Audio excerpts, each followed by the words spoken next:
Hey, everybody. My name is Gary Coleman. No, that's a joke. I'm not Gary Coleman. My name is Mason Reese, and you may remember me back in the day in the 70s and early 80s from a lot of television commercials, talk shows, Underwood Deviled Ham, Dunkin Donuts, Beatlemania, Chase Manhattan Bank, and maybe most famously from the Mike Douglas Show, which I did about 32 times. And I got to tell you, I've known Jim Masters for about a year now. We've been talking back and forth, and finally he corralled me. He got me. And I'm really excited to talk to you guys, let you know what's going on in my life. And here we are, Jim Masters TV.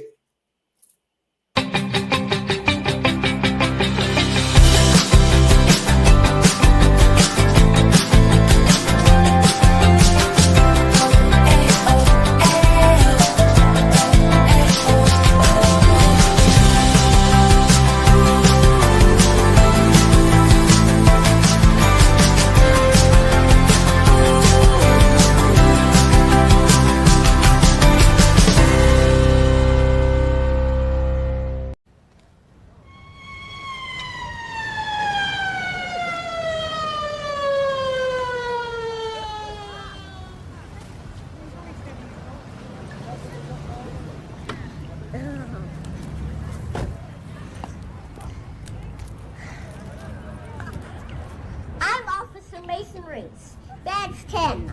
I'm the co-host of the Mike Douglas Show. Today, my guests are astronaut Colonel Edwin Buzz Aldrin, actor Leonard Nimoy, sleight of hand and card trickster John Scarney, Sylvia Top, and Tuli Cuthbert, authors of As They Were, Frank Hunter and the Band, and now here's Mike.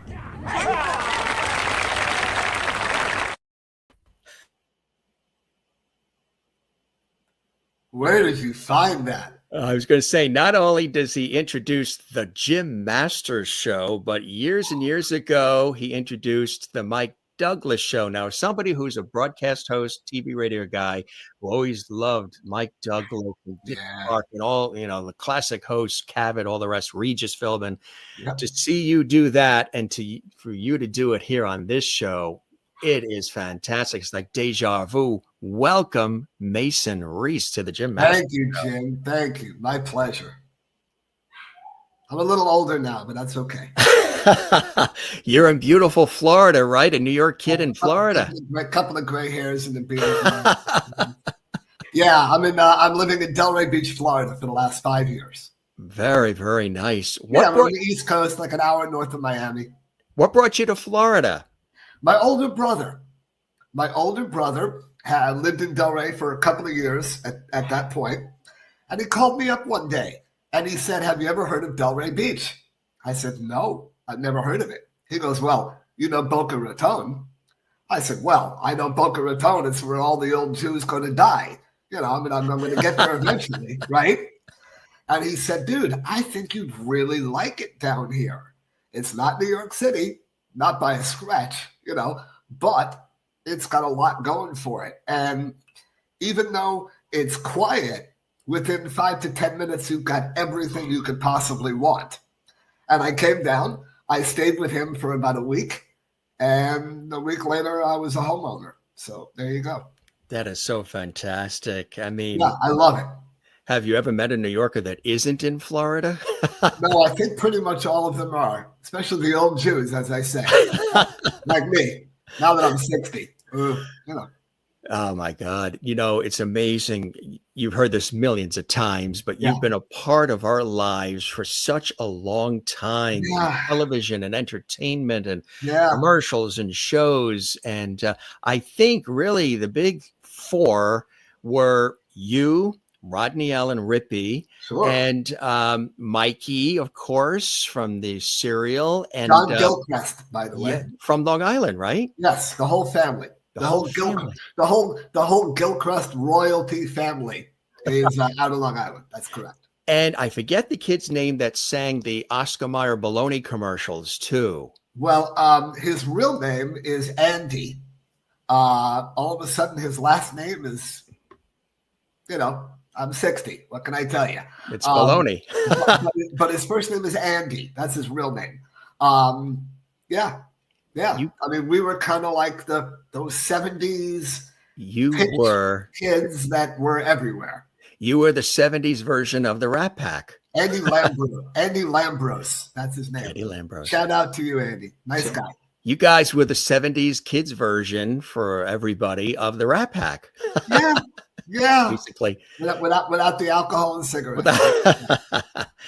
What's amazing, too, is how early you started. Now, you're 4 years old, which is absolutely amazing. Yeah. But your family, of course, your mother, Sonia Darren, is an extraordinary and revered actress who worked with Bogart and so many. That's a great shot, isn't it? Love that picture.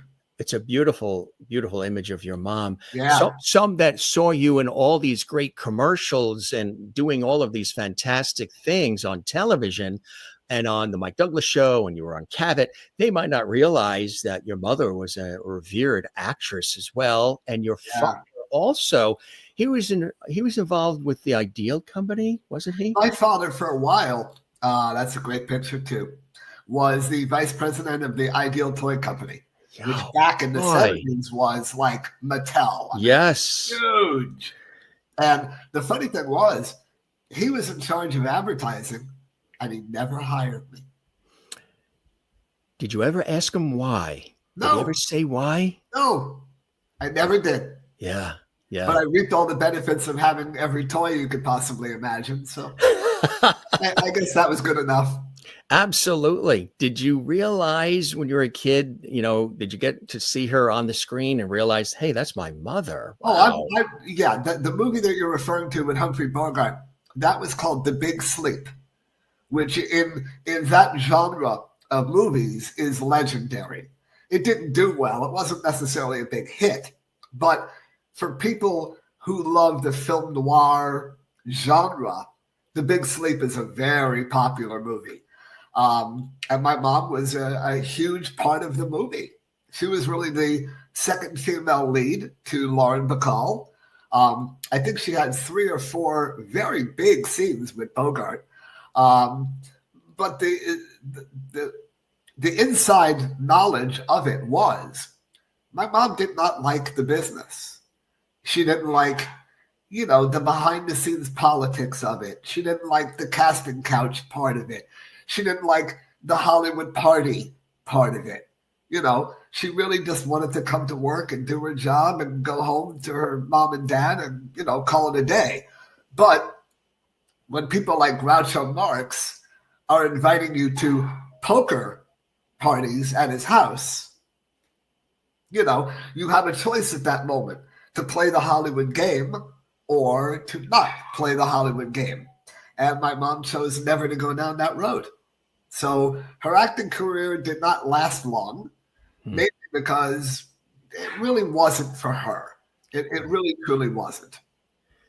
Even though you are revered for everything you've done such an early time in your life, you always had this keen awareness of the industry too. It seems you always this old soul, and you had this ability to memorize lines, which was extraordinary. One of the reasons why they scooped you up and said, "We're not letting this kid go. He's amazing." But you always had this understanding of what it was all about early, even as a child, which is fascinating to me. Tell us about that. Yeah, I mean, I went to my first scripted audition, when I was 4 years old. And we found out very quickly that I was able to memorize scripts backwards and forwards at the age of 4. And that's, I'd like to just put it mildly, not normal. That's not something that the average, 4-year-old just walks around doing. Great picture too.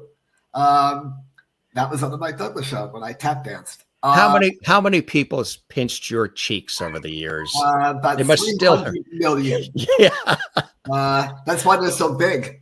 I was going to say, I don't doubt that. We used to say I used to say I was 5'10" and they patted me down to 4'9", you know. Because everybody would pinch my cheeks or pat me on the top of the head. The funniest thing was, Jim, is that a lot of women would come to me on the streets of New York and ask me for pieces of my hair so they could send it to the Clio company to get a color match. My hair is not nearly as red as it used to be. Yeah. It's still red, but I mean, it's still red, but not like it, not like it was there in that picture. Yeah. I mean, that was like fire engine bright red. That was and women used to want to, and I would literally pull hairs out of my head and just give it to them. What am I going to say? No. I mean, I said yes. So, Could you imagine if you charged $1 for each strand? Wow. I'd be a multi-gazillionaire at this point. If there is such a thing. He's a New York kid, grew up on the Upper West Side. And That's right. Tell us about those early years and how the opportunity to get into the business so young happened for you. Yeah. You stayed on the East Coast, New York, you're in Florida. Yeah. Didn't really do the whole LA thing, which I think is terrific, especially being in commercials and advertising. New York at the time, the place. Yeah. In the 70s, what they called Madison Avenue, was a huge hub for advertising, of course, theater. There wasn't much television work being done out of New York, except maybe soap operas, things of that nature, and theater. That was really and commercials, but not a lot of half hour or hour long, broadcast television. Very little of that. News, yes, obviously. So I was very lucky that at a certain point, and I don't mean this to come off in any way other than it's my reality. So it's not narcissistic or anything. But after the age of 6, when Underwood Deviled Ham just exploded on the, in the market and everyone knew what it was, there you go. I didn't have to audition anymore, number one. And number two, if you wanted to hire Mason Reese, then basically you had to shoot in New York City. There really wasn't much wiggle room there. In 1977, when I did a campaign for Dunkin Donuts, I actually did shoot that in California. The other reason was my mom was deathly afraid to fly. There you go.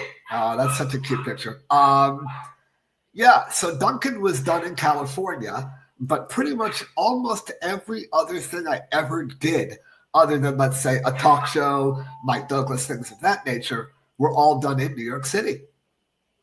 Really amazing. Yeah. What was the very, very first thing that came your way? The very, very first thing was a print ad for Kellogg's cornflakes. It was in just, what do they call it? The circulars that are inside of newspapers. The colored magazines. Yeah, circulars. It was an advertisement for Kellogg's cornflakes where I just had to look at a cornflake and smile at it, That was the first professional job I ever had. And I think I might have been, just before the age of 4. Or maybe I was a month over the age of 4. It was very, very young. The first commercial I ever did was for Ivory Snow laundry detergent. And I was just over the age of 4. Originally was meant to be a regional commercial for New York, New Jersey, and Pennsylvania, that region, that area. And it did so well that they ended up bringing me back, and we did some national spots for them because it really proved to be, a winner for them. And you were, and we have proof in the pudding, an expert about how Ivory Snow is good for diapers. Take a look, everybody. Mothers, can you remember what it felt like to wear diapers? Well, we can. When we were in diapers, we couldn't talk and tell you how important softer diapers are. Some of us wore them washed in Ivory Snow. Many of us wore them washed in detergent. In the store. Right. How come every lady doesn't use Ivory Snow? And that's, Damn, that was a cute little bastard. I was going to say, and that was before the days of Pampers and the plastic. That was the Oh, cloth yeah. diapers. That was the real deal. Yeah. Oh, yeah. Wow. Yeah. And Now, I think the fact that I was verbal at the age of 4 like that, and I was also really tiny. So I think those two really kind of blew their minds, at the Ivory Company, because I looked even younger than 4, but I was 4. So just amazing to, again, have the recall with the actual lines too. I mean, yeah. What was great about you is probably you didn't have to do 150 takes, so the producers and directors loved that. This kid, I mean, don't get me wrong. I had the attention span of a monkey on acid. And I know I made mistakes, but I do know that we never went overtime. Never. I did my job. I showed up on time, and I was a good little trooper. That much I can tell you. Was I impatient at certain moments? Yeah. But my mom was always on the set with me to kind of keep me grounded, and never let it get over my head, or have me get a bigger head. Right. Very careful about that. So I'm very thankful for that. Which is really, really fantastic. Yeah. It's amazing too. I would imagine when kids in school started to recognize, wait a minute, he just did that commercial and here he is in the classroom. What was that experience like? Some kids handle that well, some kids don't. Yeah. How'd you handle it? Well, okay. So let me answer it with a slightly different thing before that, if you don't mind. So Dick Cavett was the first national talk show I ever did. Most people don't know that because it was just a one appearance thing. It was a 7, maybe 10-minute interview.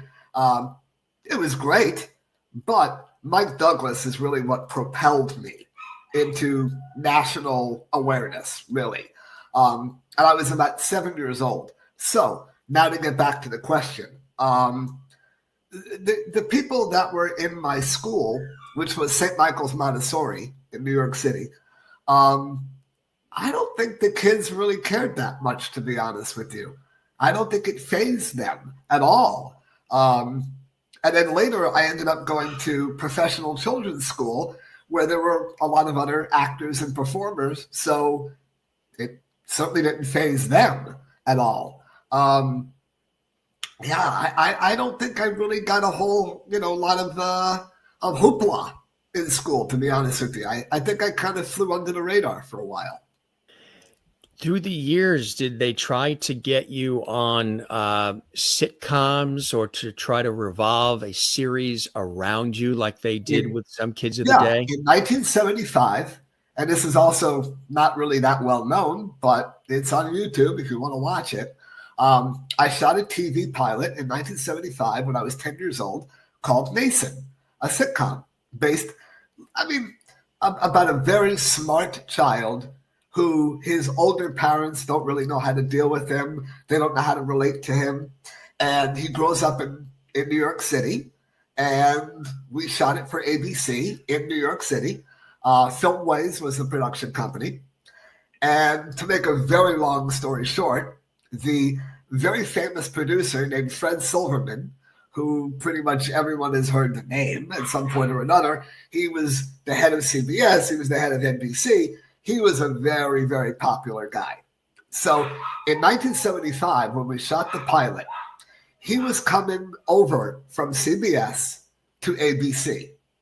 And the one thing that everybody knew about Fred was he didn't really like to promote shows that he didn't personally have his thumbprint on, that he didn't have his creative mind as part of the development of. Okay. So the show goes up on the shelf at ABC. 2 years later, on July 4th, 1977, at 8:30 p.m., which is not really the greatest hour of the day to show a brand new show, they had 30 minutes of empty airtime on the network.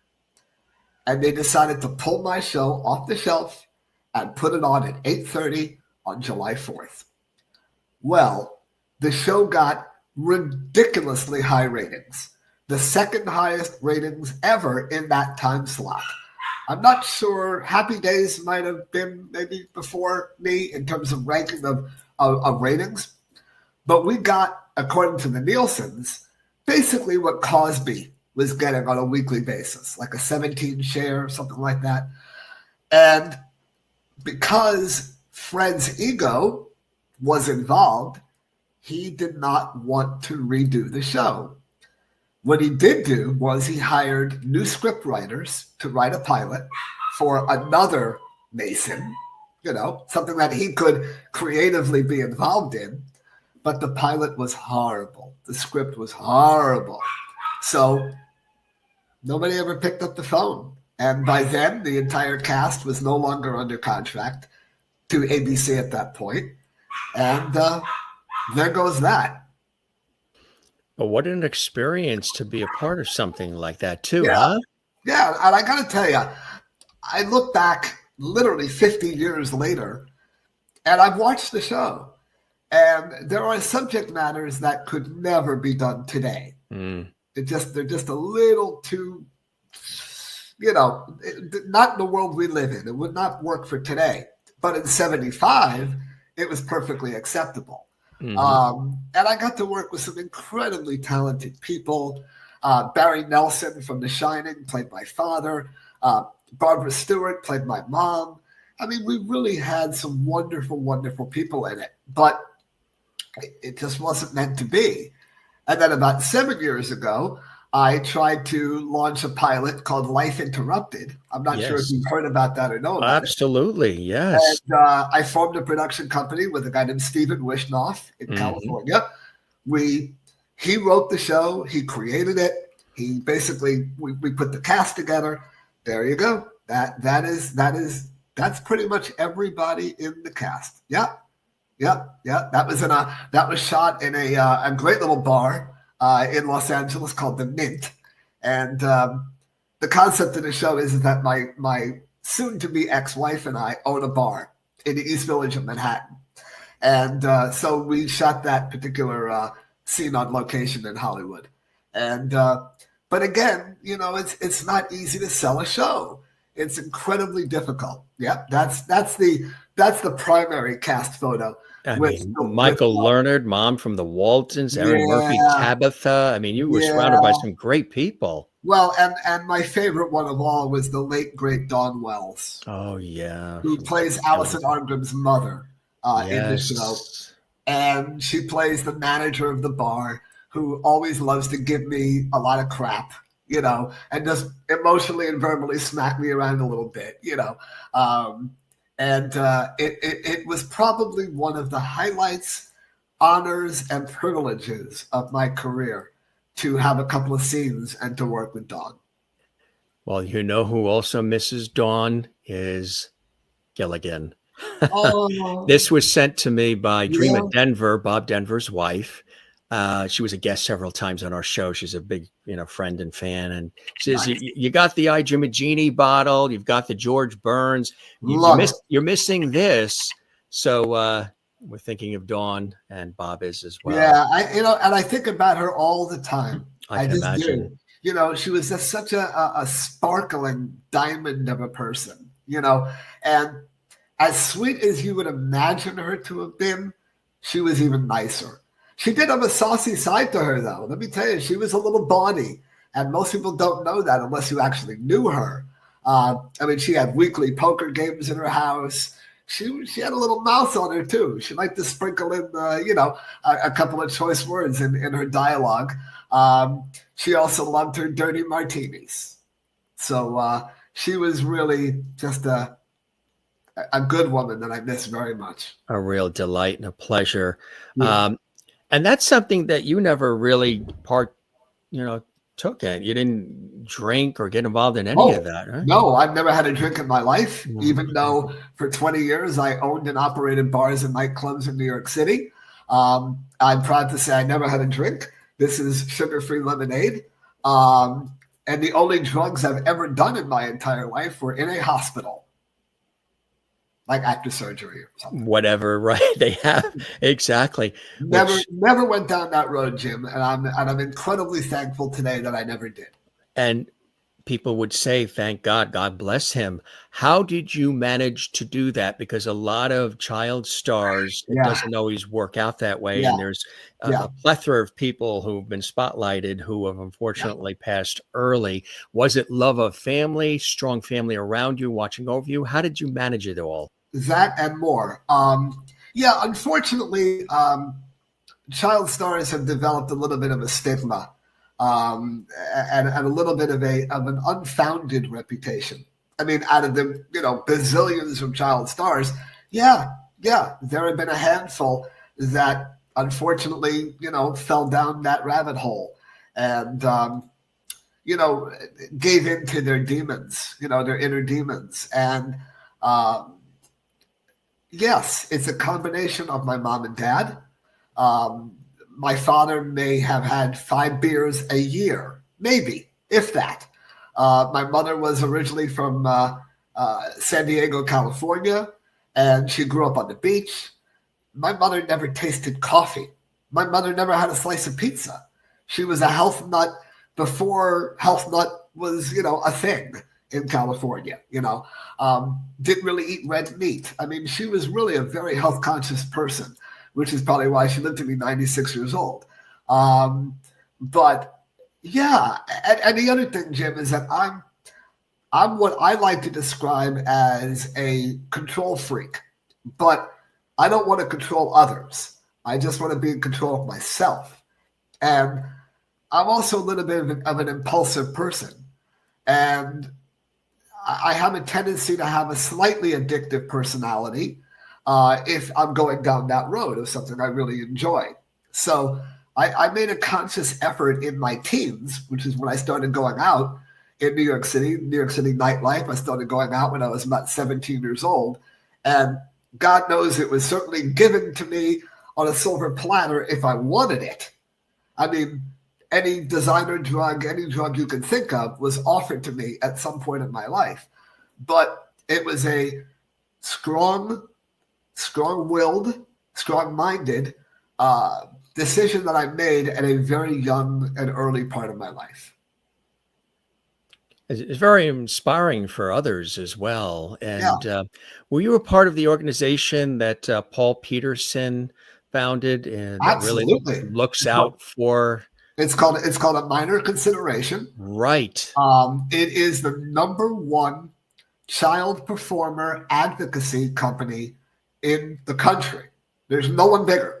And I'll tell you something. Everybody knows about this thing called the Coogan Law, okay, which protects child performers, television, movies, Broadway, whatever it may be. But what people don't know is first of all, the Coogan Law is not countrywide. It's in a lot of states, but it's also not in a lot of states. And the other thing that a lot of people don't know about the Coogan Law is that it only states in its bylaw that 10% of the child's income must be put away for the sake of the child when they get to adulthood. Well, if you think about it, the government takes their cut. The agent's going to take their cut. The manager's going to take their cut. And if all you have to do is put away 10% of what the child earns in their lifetime as a child, the truth of the matter is that they're getting screwed. The business is making money. The parents are taking some of that. The agent's making money. Well, what is the kid making? What is the breadwinner of the family in a lot of circumstances? What are they walking away with? So Paul Peterson, as you mentioned, who was on the Donna Reed show, for anyone who doesn't know, was the really good-looking young kid who was a teen heartthrob back in the day. He was the son on the Donna Reed show, back when everything was in black and white. He is, I call him Papa Paul, because he's kind of like a father to all of us in a way. He put together this thing called a minor consideration, where he literally goes from state to state, a lot of work in California too, in Sacramento, the capital, and tries to create new laws to protect the minor in show business. That's the best way I can put it. I offered, when I was living in New York City, I offered Paul that I would kind of be like the New York chapter for him. But it really was mostly Broadway. You know, like I said, there's not a lot of television and movies being done in New York City. So I wasn't really sure how effective I would have been as an advocate for Paul. But I love the man dearly, and he's still beating on doors doing his thing. He's amazing, right? He's amazing. Had a birthday recently. He was a guest on our show a couple of times, and he's really a sweetheart of a person. He really lovely guy. Oh my, such a lovely guy. Absolutely right. Yes. You know, of course, everybody knows you from so many things, but one of them, you mentioned the whole Underwood campaign, Deviled Ham. Yeah. Only you had the ability to make that really sly expression like that, which is cool. Yeah. That really became something huge in your life, didn't it? Even well, it really catapulted my career. Yeah, you got a Clio Award. I won the Clio Award that year for Best Male Actor in a television commercial. I think that's probably what got the attention of Dick Cavett and Mike Douglas, was they heard about this, you know, kind of odd-looking little kid who all of a sudden took the country by storm and won a Clio. You know, I was on the cover of TV Guide, and, you know, as they said in Seinfeld, yada, yada, yada. Yeah. I mean, that commercial and others, but that one primary commercial ran for 5 years. I know, which right? In television is like, you know, a lifetime, basically. Absolutely. And basically did catapult my career to bigger and, you know, bigger things. As evidenced here. The other morning, I had a talk with Mom. Lunches were getting pretty boring, so I told her about Underwood chicken spread. Now look what she does with our sandwiches. Cranberry sauce and lettuce on chicken spread. Chunky peanut butter and applesauce on this one. Even made a nifty stuffed tomato salad, like I told her. Mom, you plus Underwood is like having a borgasmord. That became the thing, the smorgasbord, borgasmord, and kids would recite that in school. They would say it became a tagline, a phrase. And was that something that just came out of your mouth, or was it scripted? No, I'll tell you about that in 1 second, but I want to preface it by saying one thing. So the girl that is supposed to be my sister in the commercial is actually a Gilchrist. So the sister of Mikey from the chat. No, I don't know if they're sister, but definitely a cousin. One of the relatives. She's in the Gilchrist family. You know, the royal family, the Gilchrists. And if you really look at her carefully, she looks a lot like Mikey. Like Mikey from the she's got little freckles on the cheeks. She's got the little nose. You know, she's got the little Irish face. You know. Hey, Mikey, he likes it. Exactly, and that's John Gilchrist. So there you go. No, it just said in the script, mispronounced smorgasbord. That's really what it said. Okay, and Andy Doyle was the ad exec for, I believe it was Kenyon and Eckhart back in those days. He also was the director of the commercial as well. And he came to me and he said, I'd like you to mispronounce smorgasbord. And I said, Andy, I don't want to mispronounce it. He said, why not? I said, because I'm smart. And I don't want people out there not, you know, thinking that I don't know how to say the word smorgasbord, because I do. I know the word. So in his brilliance as a director, he had a yellow legal pad of paper, and he started writing down 20 or 30 different mispronunciations, I can't even say it, of the word smorgasbord. And one of them was borgasmord. And I said, Andy, I like borgasmord. I think that one's pretty good. And he said, Mason, you're never going to believe this. I said, what, Andy? What? He said, borgasmord is smorgasbord in Swedish, which is an outright lie. He lied to a 6.5-year-old. To a 6.5-year-old. Smorgasbord is smorgasbord in Swedish. Right. Not smorgasbord. But because he made me feel even smarter than I really was, that's how we landed on borgasmord. And how many times did people want you to say that too? Huh? Not only were they pinching the still cheeks, happens but they today. wanted you to say it. It still happens today, Jim. They still do, right? Absolutely. People still ask me, why did you say it like that? How did you come up with that?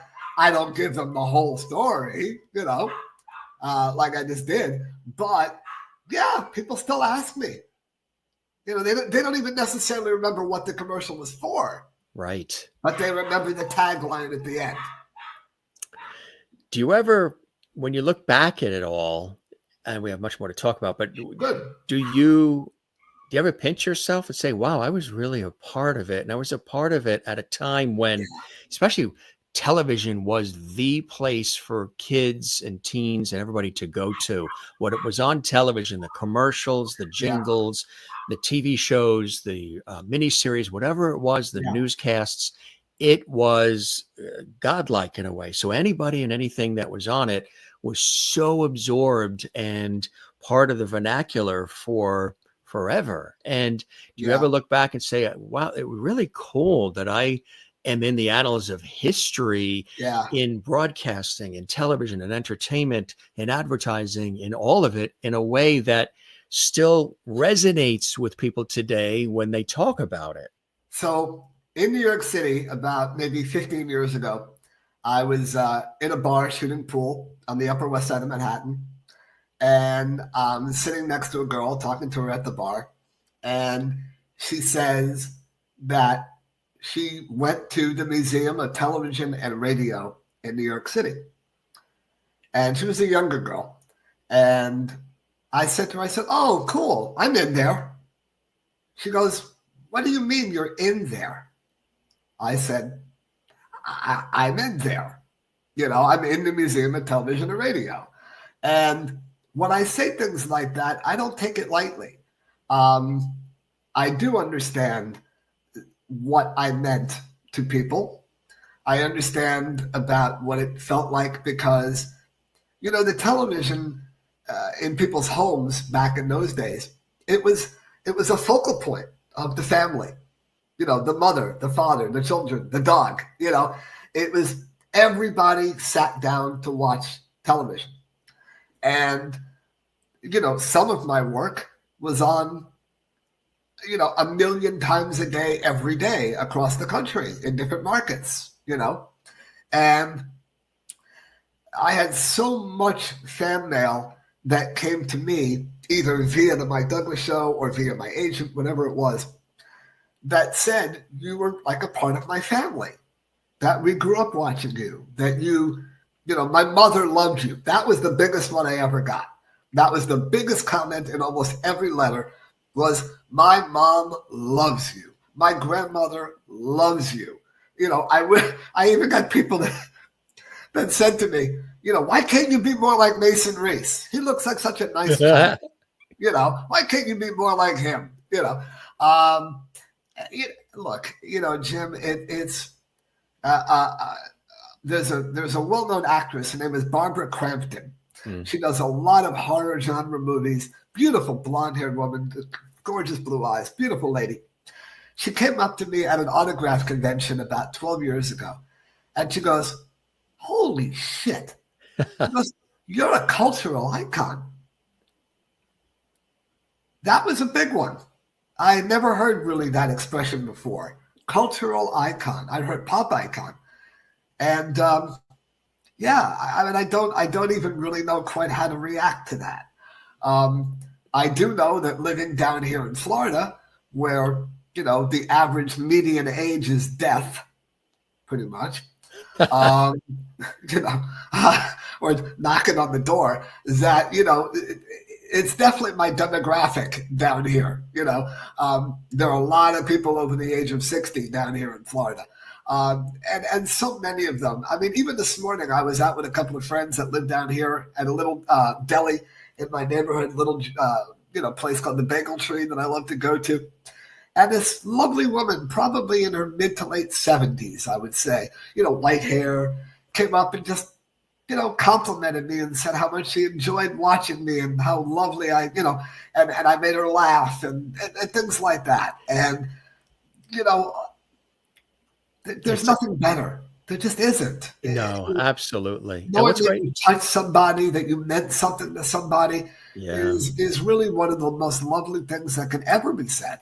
And it's great, I'm sure, for everybody that's watching, people that are watching that remember you from all of these things and have followed you along the way, even with your restaurants in New York and all, to hear that you embrace it. Did you always embrace it throughout your life, being seen as that cute kid that in the commercials and on Mike Douglas and all these things? Yeah, there was a period of time. Was teenage time or? Yeah.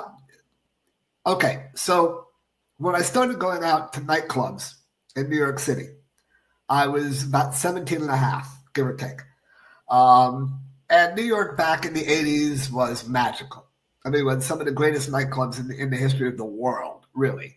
And even though I was a little bit older at that point, there wasn't a velvet rope in New York City that didn't open up for me. There wasn't a doorman that didn't let me right into the club. So on one hand, I milked it for everything it was worth, because to be brutally honest, and I don't know what we're allowed to say, what we're not allowed to say, I really just wanted to meet women and get laid.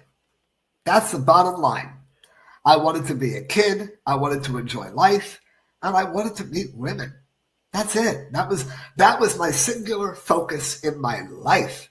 And even though we're talking about commercials, he's not referencing the potato chips.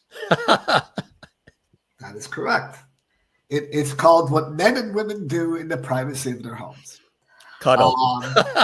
And to be very, very honest, I did extremely well.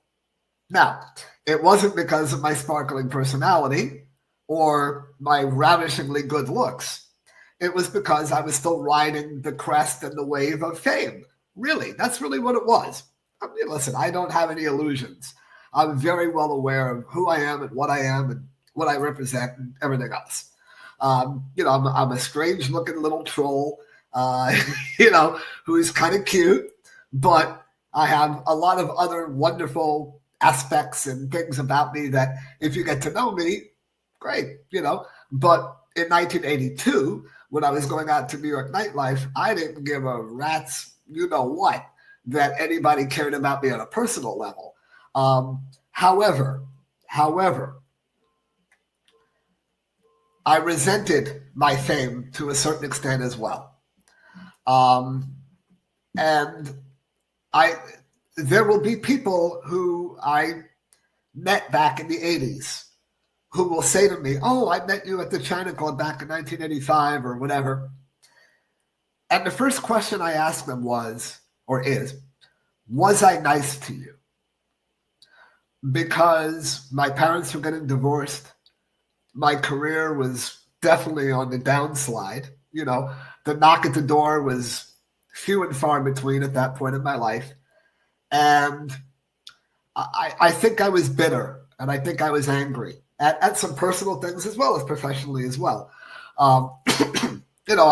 I felt a little abandoned by the business.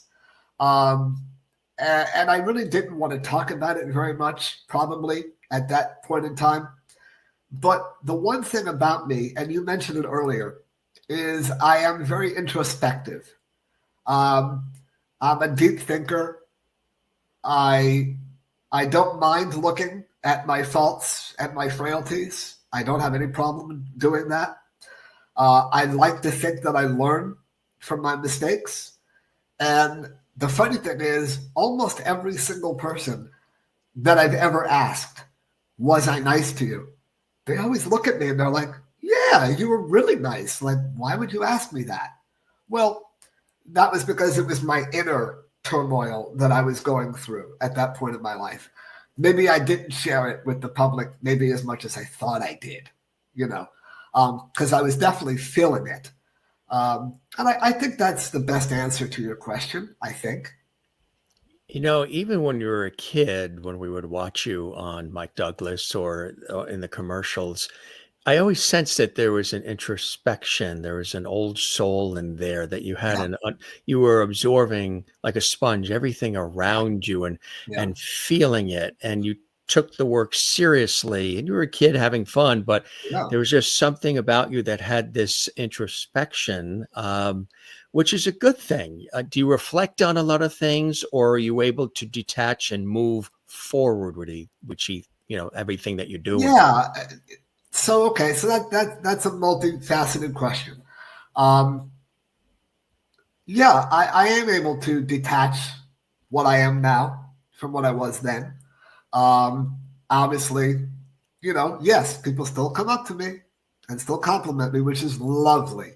And when it happens, it's beautiful. And I'm very thankful. And I repeatedly thank them, for their kind comments and things of that nature. You know, we all grow up, we all get older, if we're lucky enough to get older, and lucky enough to survive and get through the other side.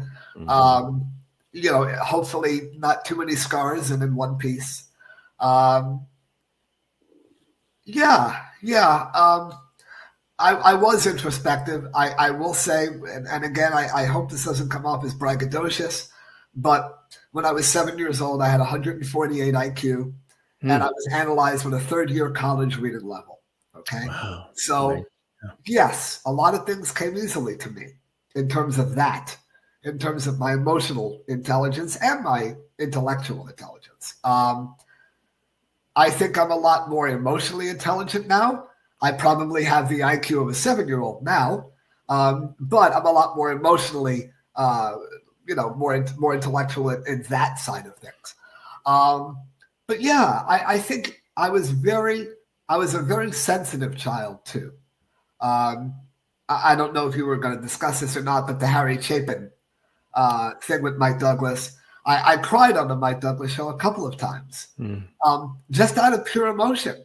Yeah. The fact that my father was a crier when I was growing up as a kid. I mean, he could look at a menu in an Italian restaurant and tears would come out of his eyes. Sentimental. Yeah. Yeah, he was a very sentimental, very loving, very demonstratively loving father, very hugging, kissing, just a very sensitive, emotional man. And I definitely got that from him. Oh, good Lord, I love that picture. I mean, I was maybe 6 months old, maybe in that Mm. picture. And that's in my old apartment that I grew up in on the Upper West Side. It's in the kitchen, if I'm not mistaken. Whose personality are you? We have elements of each of our parents in our Wow, personalities, but who would you say is more like Mason? Your father, your mother? wow, wow, wow, wow. Well, punctuality comes from my mother. My father could literally have a meeting a block away and he'd be a half hour late. My Do father you was have the habitual. same father and mother as me? Because it's the same thing. Yeah, my mother was like a nuclear clock. I mean, she was so on time, and I got that from her. I definitely got my emotional side from my father. I can honestly tell you, my mother died when I was 55 years old. I don't think I ever saw my mother cry. I think that I saw her eyes water up a little bit talking about her father and even talking about me as a little child. When I was really young, I saw her eyes water a little, but nothing ever came down the cheek. She was very stoic, my mother. So there are parts of me that are very much like both of them in that situation because I have dealt with pain and suffering in my life in a very stoic way. But when I watch ASPA commercials and I see dogs suffering in cages, I bawl like a baby. I mean, that's just the way I am. And a lot of things trigger me. Music triggers me. Me too. Um, Me too. so I'm very much like both of them. I think creatively, I'm a lot like my dad. Mm. My dad was very artistic. He was great visually. He was a graphic artist. Right. But yeah, in my competitive part of myself, I think that comes from my mom. Wanting to win, in competition-wise. Stubbornness, my mom, very much. Which goes with not being emotional. So I think in terms of that, I'm also ambidextrous, which is interesting. I write right-handed, but I throw darts left-handed. I shoot pool left-handed. Wow. But I play drums right-handed. So, So that's kind of a strange combination too. So when somebody cuts you off on the highway, which finger do you use? Which hand? I don't, because I don't drive a car, Jim. There you go. I don't drive a car. Did you ever? No. Well, I did when I was 20 and 21. Yes. 21? In New York City. Is that when you got the license? Yeah, in Manhattan. Yeah. But if you know anything about New York City, you know that a lot of people that grow up in New York City don't drive. That's right. Exactly.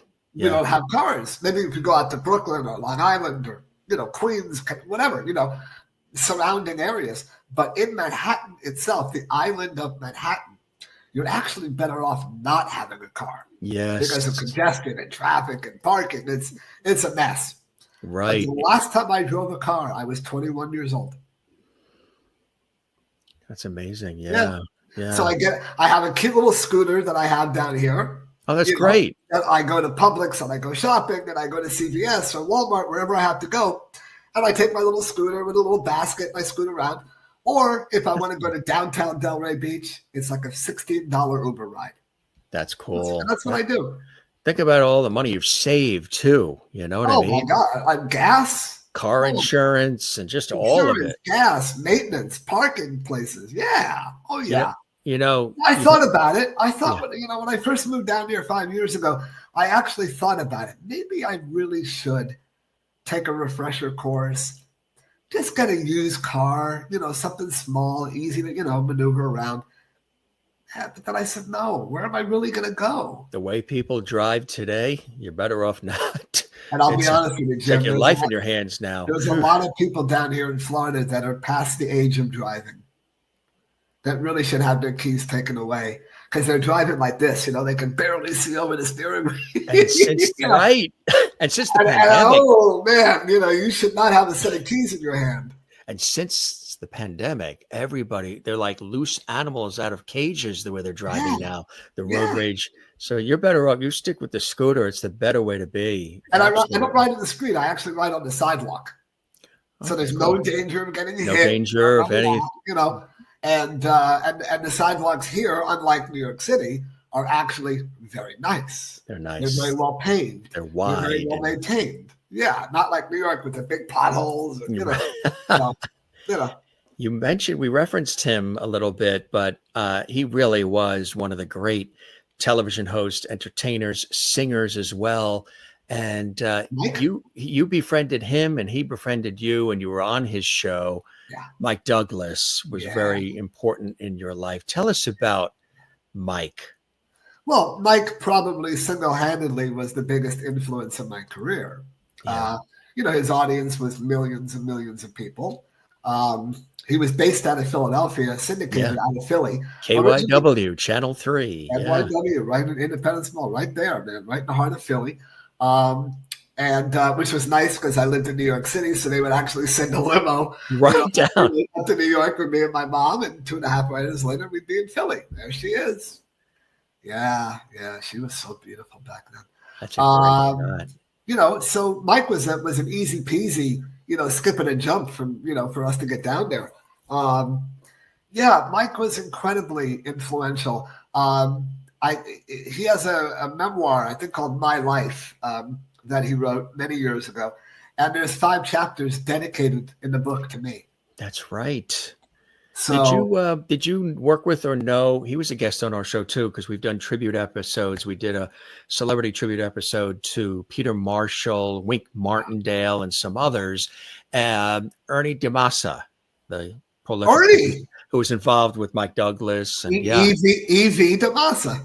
Yes, Evie DeMassa. I know Ernie very, very, very well. Ernie and I chat on Facebook all the time. We send each other little PMs on Facebook. It was his birthday not too long ago. I believe he was 80, if I'm not mistaken. Yeah. And I wished him a wonderful happy birthday, and I love him, and I think about him all the time. He was a young producer on the Mike Douglas show at the time. And he has great fond memories of me and my mom, and when my dad came that one time to be, he was a surprise guest on the show. I love Ernie. Ernie's such a gentleman and nice man. And a big guy in the industry with all the shows he's been a part of too. Yeah, he was the head of King World Productions for a while, and I mean he's done so much. And he's a sweetheart of a guy, and he's so knowledgeable, a real gentleman as well, like Mike Douglas as well. And there got a little bit of a clip here. I think you're the intro king. You got to intro Leonard Nimoy coming on. I make a mistake in that intro, actually.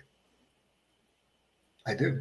As he sips on that pink lemonade, let's find out what that is. Here he is with Mike Douglas, the legend, Leonard Nimoy, the legend, and the legend himself, Mason Reese. What? Can we take this off now so everybody can get a better look at you, Mason? Is that okay? Okay, will you introduce my next guest for me? Okay. Many TV viewers revolted when the Star Trek series was canceled. Not only that, but they were upset. Our next guest was Mr. Spock in Star Trek and Paris in Mission Impossible. Please join me in welcoming one of my favorites, Leonard Nimoy.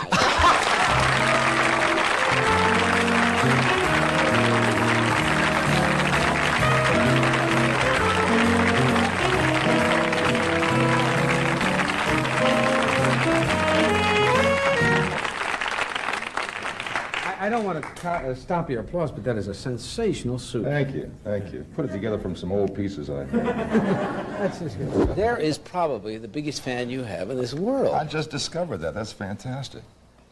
How are you, Mason? I'm pretty good. Good. You're a police officer now, official and everything. Yes, I know. That's great. Next thing we'll do is take you on a trip on the Enterprise. Would you like that, Mason? I might get nauseous. Guarantee a smooth ride, Mason. Guaranteed. I'll tell Captain Kirk to see to it. Now, Mason, knowing what a big fan you are of Mr. Nimoy's, why don't you just ask him some questions? He's a nice, friendly person. He'd be glad to answer them. Are some of the things in the Enterprise really workable? Well, can you give me an example of what you have in mind? Like the boards, the panels where the lights go on, you switch them? Well, they're workable only in a visual sense. I mean, the equipment is all electronically built in to do the visual effect. But I mean, if you press a button, the studio will still be there. Nothing really happens. It's all kind of. How do we make that star background? The star background where? You mean when the ship is flying by? Yeah. Well, they do that with what they call an optical effect. It's done with a series of film plates that have stars on them. And they move them back and forth, one against the other, so you get a change in dimension as the ship travels through. How big is that thing like ship? You mean the actual ship that was photographed? Yeah. There were two or three. One was about 12 feet long, and one was about 3 feet long. The one that's on the main title when the show first comes on the air, I think, is about a 12-foot model. And they hang it on a track and fly it by and photograph it as it goes by. You could ride on that one. Could, probably, because I'm only 3'8". Is that? Oh, I see. Yeah, I think that would work, yeah. How do they make those pointed ears that you wear? I can't imagine why you'd be interested in the pointed ears, Mason. You've been checking your ears out pretty good since you sat down. The points are made out of rubber tips that were molded to fit my ear. You see, they make a cast first. And Oh, then, you mean sticks? yeah, they put a plaster mold on first. Then they make the little tips, That must be, Keep them and on? they glue them on, yeah. that must be sticky. Yes, it is. Yes. It's Yes. itchy. Though. Yes, you're one of the very few people who sympathize with me with my ear problems. It's very nice of you. How does it feel to be the leading figure in a cult-like group supported It's pretty by incredible. Star Trekkers? Huh? Pretty incredible, yeah. And it just goes on and on. It doesn't seem to stop. We're on the air now on Saturday mornings in cartoons. know. You know, it went on the air I know. about 2 weeks ago, 3 or 4 weeks ago, whatever. And the response has been fantastic. Some of the critics around the country that have been watching the cartoons are saying they should be on in prime time. You know, I mean, it's really an incredible thing. It just goes on and on. I think. That's really amazing. And you were spot on. You asked all the questions He was that so patient with me too, you that know? people would want the answers to. Were Yeah. were I you mean, as a nervous? 7-year-old, I was so curious, You were curious. Were you? Hey, and what's cool is you're up on your big director chair. I mean, it's like it's the Mason Reese I show. wish I had that chair. Ah, I don't. imagine. I don't have it. Do you I have wish any I did. artifacts from anything that you've done? Do you have Not a really. lifetime supply of Underwood spread? Or No, as a matter of fact, I've never even tasted it, Jim. I've never even tasted it. So the answer is no to that. And when I shot Dunkin Donuts, I ate so many of the damn things in one day. I had a lifetime of those in one day. So no, I don't. I mean, I have collected over the years a bunch of my TV guides. Oh yeah. That came out in 1972 or three. I'm not sure. Yeah. And I have about 6 of those put away in my closet. I published a book about my life called The Memoirs of Mason Reese. That's right. When I was 7, I have about 3 or 4 of those. And I've got a lot of still photos from the old Douglas show that were given to me by the photographers from the Douglas show. But that's really about it. You know what's really cool? You published this at age 8. Well, you wrote the memoir at age 8 in cahoots with Lynn Haney. Yes. And you joked to the Washington Post, to an interviewer in 1982, "Oh, yes, I think my second volume should be out any day now." Yeah, there are a lot of people who say to me, people that know me well, they've known me for a really long time, "Dude, you really should put out a book." The truth of the matter is, Jim, I'm really a very private guy. Right. I like to keep certain things in my life just to me and, the tight network of people I have around me. And I think if you write an autobiography about your life, certainly your adult life, you need to be very honest and forthcoming with things. And I'm not sure that I'm there yet in my life. There are just some things that,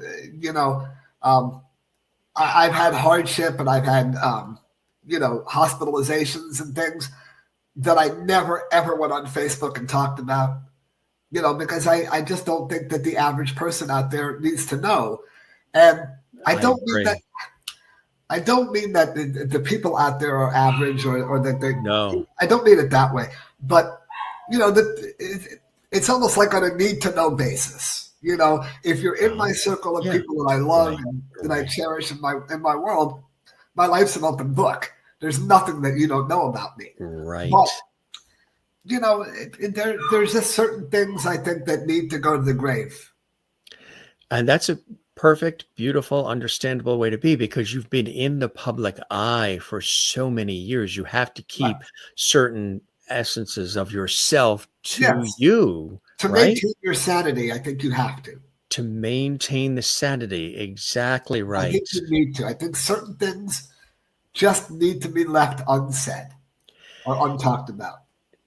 The Broadway and the movies and others, did they come a-calling through the years too? Yeah. There was a playwright who wrote a play for me. He specifically geared it to me. And we actually went to a theater in New York called the Little Theater, which is a beautiful, intimate Broadway theater in New York City. And this is before you used to wear microphones in your hair, the little earwig mics that they wear. Oh, yeah. And they wanted to see if I could project all the way to the last row of the theater. And I did. I was able to do it. And the producer and the company behind it was only able to raise about half the money to put the show up. And I'm going to be honest with you, Jim, I'm happy they did. Right. Because the one thing I've never liked in my life is monotony. And I don't like repetition. Right. I don't like it. I'm a spontaneous person. Keep now, moving. I've owned nightclubs and bars for 20 years. But in that business, almost every day is a little bit different. You meet different people, different clientele coming in and out of your life. for moments and little glimpses and flashes. So every day is a little bit different, right? When you're shooting television, every take is slightly different. Every episode would be different. You'd only have to do the same lines for a week, in rehearsal, and then you shoot the show and you're done. Then you move on to episode 2, episode 3, whatever. A movie, every scene's a little bit different. So you're not constantly, day after day after day, 7 times a week for 2 hours at a time, reciting the same dialogue. Now, there are actors that tell me, well, the laugh break is different. Every crowd has a different reaction to the things that you would say. It would not necessarily be monotonous or feel like repetition. But I know me very well. And I know that I could never sit in a cubicle doing 9 to 5 work. I would lose my mind. I don't like being put into a small, area. Not literally, I'm not claustrophobic, but I don't like being confined. I don't like being labeled as one thing and one thing only. And I think that's a running theme in my life in general. So I'm very happy that the Broadway show did not raise all the money. Now, the other thing about the movie, there was a movie, I believe it was called Lord of the Flies, I believe, that wanted to bring me in. I think I was about 9 or 10 years old. And the one thing, and I'm appreciative of to some extent, is that my parents were always very concerned about image. They never wanted me to come across bratty or demanding or imperious. They never wanted that. And the role that I would have played in this movie was a really nasty, bratty little kid. And my parents were technically my managers. I was with William Morris Agency as my agent, but my actual managers were my mother and father, and they passed on the movie. I actually did my very first movie that I've ever done in my career about 1.5 years ago. I shot a movie in Las Vegas. It's a comedy horror movie called Skate to Hell about a demon skateboard that is possessed by the devil. And I actually play the devil, which I loved. I play the devil on Earth. So I look exactly like me because I have to come to Earth to rescue my son who has been captured. And the skateboard that's demon possessed has been captured. So I have to embody myself in a very friendly looking, very non-threatening way. And that's me. And the director called me on his own. I didn't have to go through any audition process. They said, we have a role for you. You play the devil. I didn't like the script. I said, where do I sign? Wow. Is that coming out? Yeah, they're having the world premiere red carpet event in Las Vegas in January. And then I believe right after that, they got worldwide distribution on it. That much I do know. What I don't know is where it's going to be. It'll probably be one of the streaming services, like, Tubi, Freevee. Oh, yeah. Something of that nature. A lot of those $150,000, low budget independent movies go there, direct to video, direct to streaming. Yeah, but I absolutely love the process. I loved playing against type, which was really cool for me. Playing the devil just made me smile. I got a kick out of it. So I did a couple of days work in Las Vegas and met some great people. That is really cool. That's exciting. Yeah, everybody will look for, we'll look for that. Are there other things that you're doing in the creative world as well? Well, Jim, I'm actually trying to develop a podcast. My podcast is a slightly narrower lane than yours would be. I have a concept for a show called Take Two with Mason Reese, where I interview former and present child stars. But that's the lane. Now, after season 1 or season 2, we could expand it to other things like directors that have worked with child stars, agents that work with child stars, mothers and fathers of child stars, parents that have child stars, things like that. But the lane that I want to go down, and only because I understand it so well, as I like to say, I rode the ride and I have the T-shirt to prove it, and the scars, whatever you want to call them. I think that would probably be the best lane for me. I have reached out to a number of my contemporaries that have said to me, whenever you're ready, let us know. Allison Arngrim certainly being one of them. She's great, yeah. Oh, dude, listen, first of all you have to do with Allison, and I'm sure you know, Allison, how are you doing today? That's it. You don't have to talk for an hour. No, you're good. Zoom. I mean, she's the best. She's great. Working with her on, the sitcom that I co-produced was, again, amazing.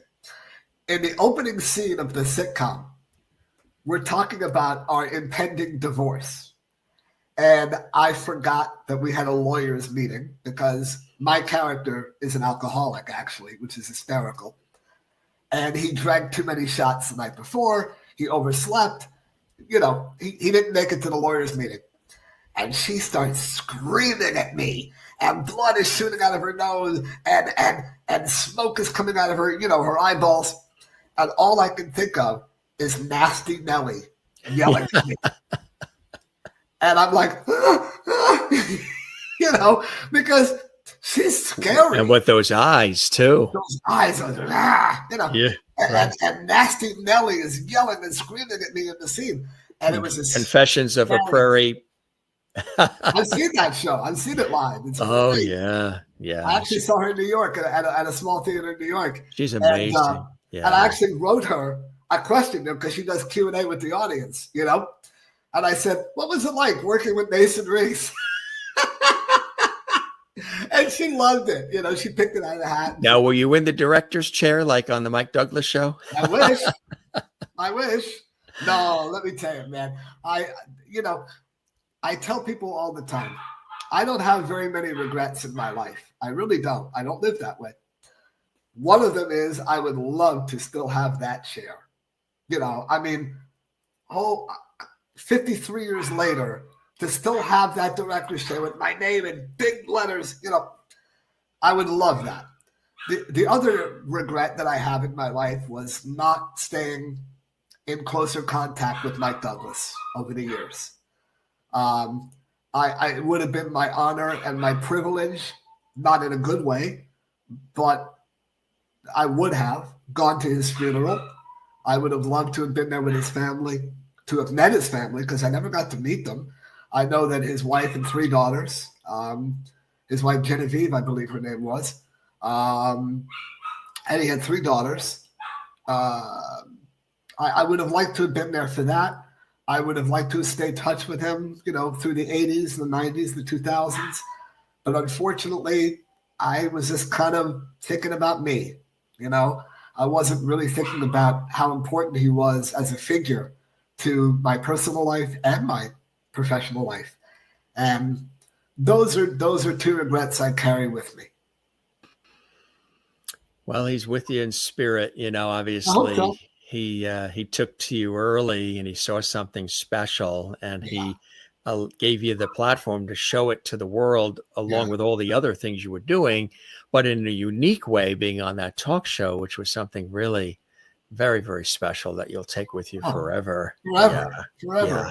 And, the funny thing is, the story of it is, I was a guest on the show first, and I believe it was Ava Gabor that was the co-host for that week. And I was scared to death of going out in front of 300 people in the live audience, things like that. And my father, who was with me backstage, got down on his knee and said, I will make you a bet. I'll make you $1 bet that within 3 minutes of being out there in front of the people, that you're not going to be afraid. Well, my father was absolutely right. I was not afraid once I got out there. So the show wraps. We head back to my dressing room. washing up the makeup, combing my hair, doing whatever I had to do. And I believe it was a guy named Vince Calandra, who at that time was the booker for the show. He booked all the talent.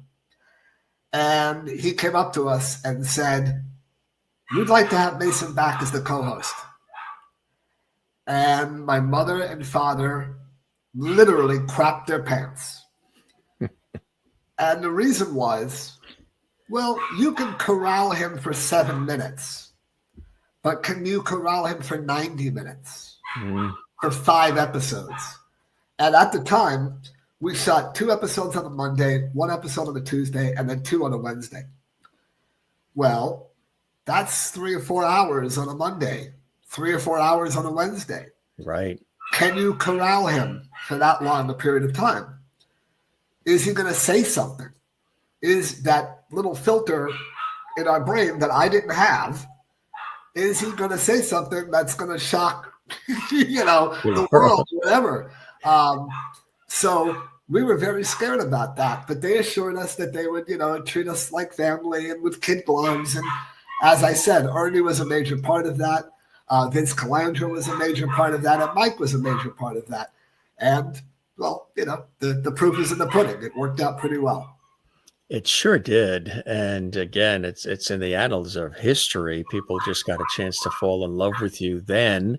You also were involved in the Raisin Bran commercials as well. Yeah.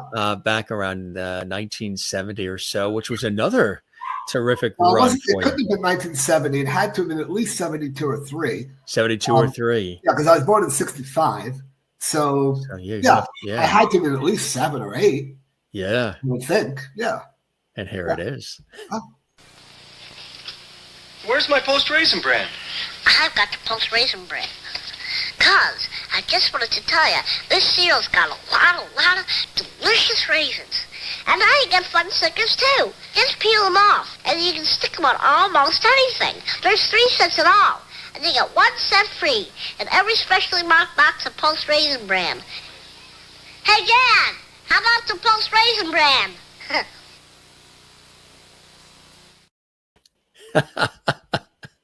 In a strange way, it's not easy for me to watch those sometimes. Just because I look at my line readings sometime and I think, wow, I could have read that a lot better. I could have been a little smoother on this or a little better on that, a little tighter on this, things like that. But what was great? You were terrific at it, but you were perfect for it because you were relating to the kids. Because it wasn't so, I mean, I didn't see anything that you're saying. I thought you were terrific, but you analyze things later, you might see things that we don't see. But you were a kid in a kitchen with a dad and a box of Raisin Bran, which was what they saw, the producers, directors, and what people saw at home, which was perfect. Yeah, well, they used to say about me that I could sell ice to the Eskimos, that I could sell Edzels, which...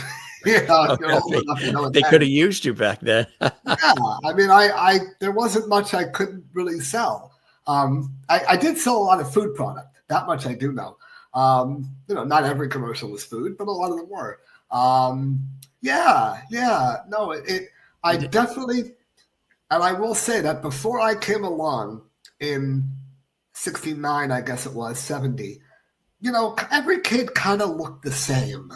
There really weren't any unique looking. They all kind of the blonde hair with the blue eyes. Now, Mikey, of course, broke that mold also, because he had the chubby face and the big freckles, But we definitely weren't like typical, prototypical, all-American looking children, And my voice was a little, strange, a little, weird with the high pitch, the whole thing. Getting back to what we talked about earlier, a lot of people, and I mean a lot, and it was said all throughout, the press, the media, a lot of people thought I was a midget pretending to be a child because they didn't see how it was possible that a 4, 5, 6, 7-year-old child could hold their own talking to adults. They literally could not comprehend that. I've looked at some of the comments on YouTube videos like, oh, that kid's a midget. He was 43 years old, things like that. No, you can think whatever you want. That's amazing. Did it ever become overwhelming for you, balancing all of it as you were as a kid? Well, I think the most difficult part was just walking down the streets of New York with my mom, and being bombarded by people sometimes. And the first time I learned about that was actually when I was leaving through the backstage door at the Mike Douglas show. There were literally hundreds and hundreds of people, kind of grabbing at me and wanted to talk to me and wanted to take pictures. And I used to say to my father all the time, why do they like me so much? I'm just me. I'm just being me, And my father, of course, would try to explain it as best as he could, to someone of my age. But of course, my mother and father were very protective.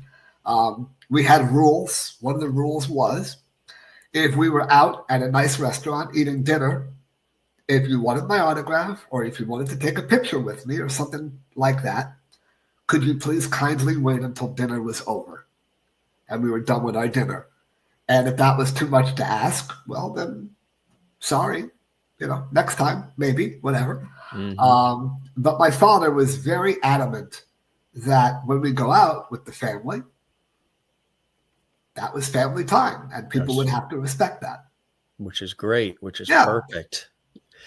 What about others in the family, siblings or others who went into the business? Were there others that also went into the business, or were you? Not even close. Not even close.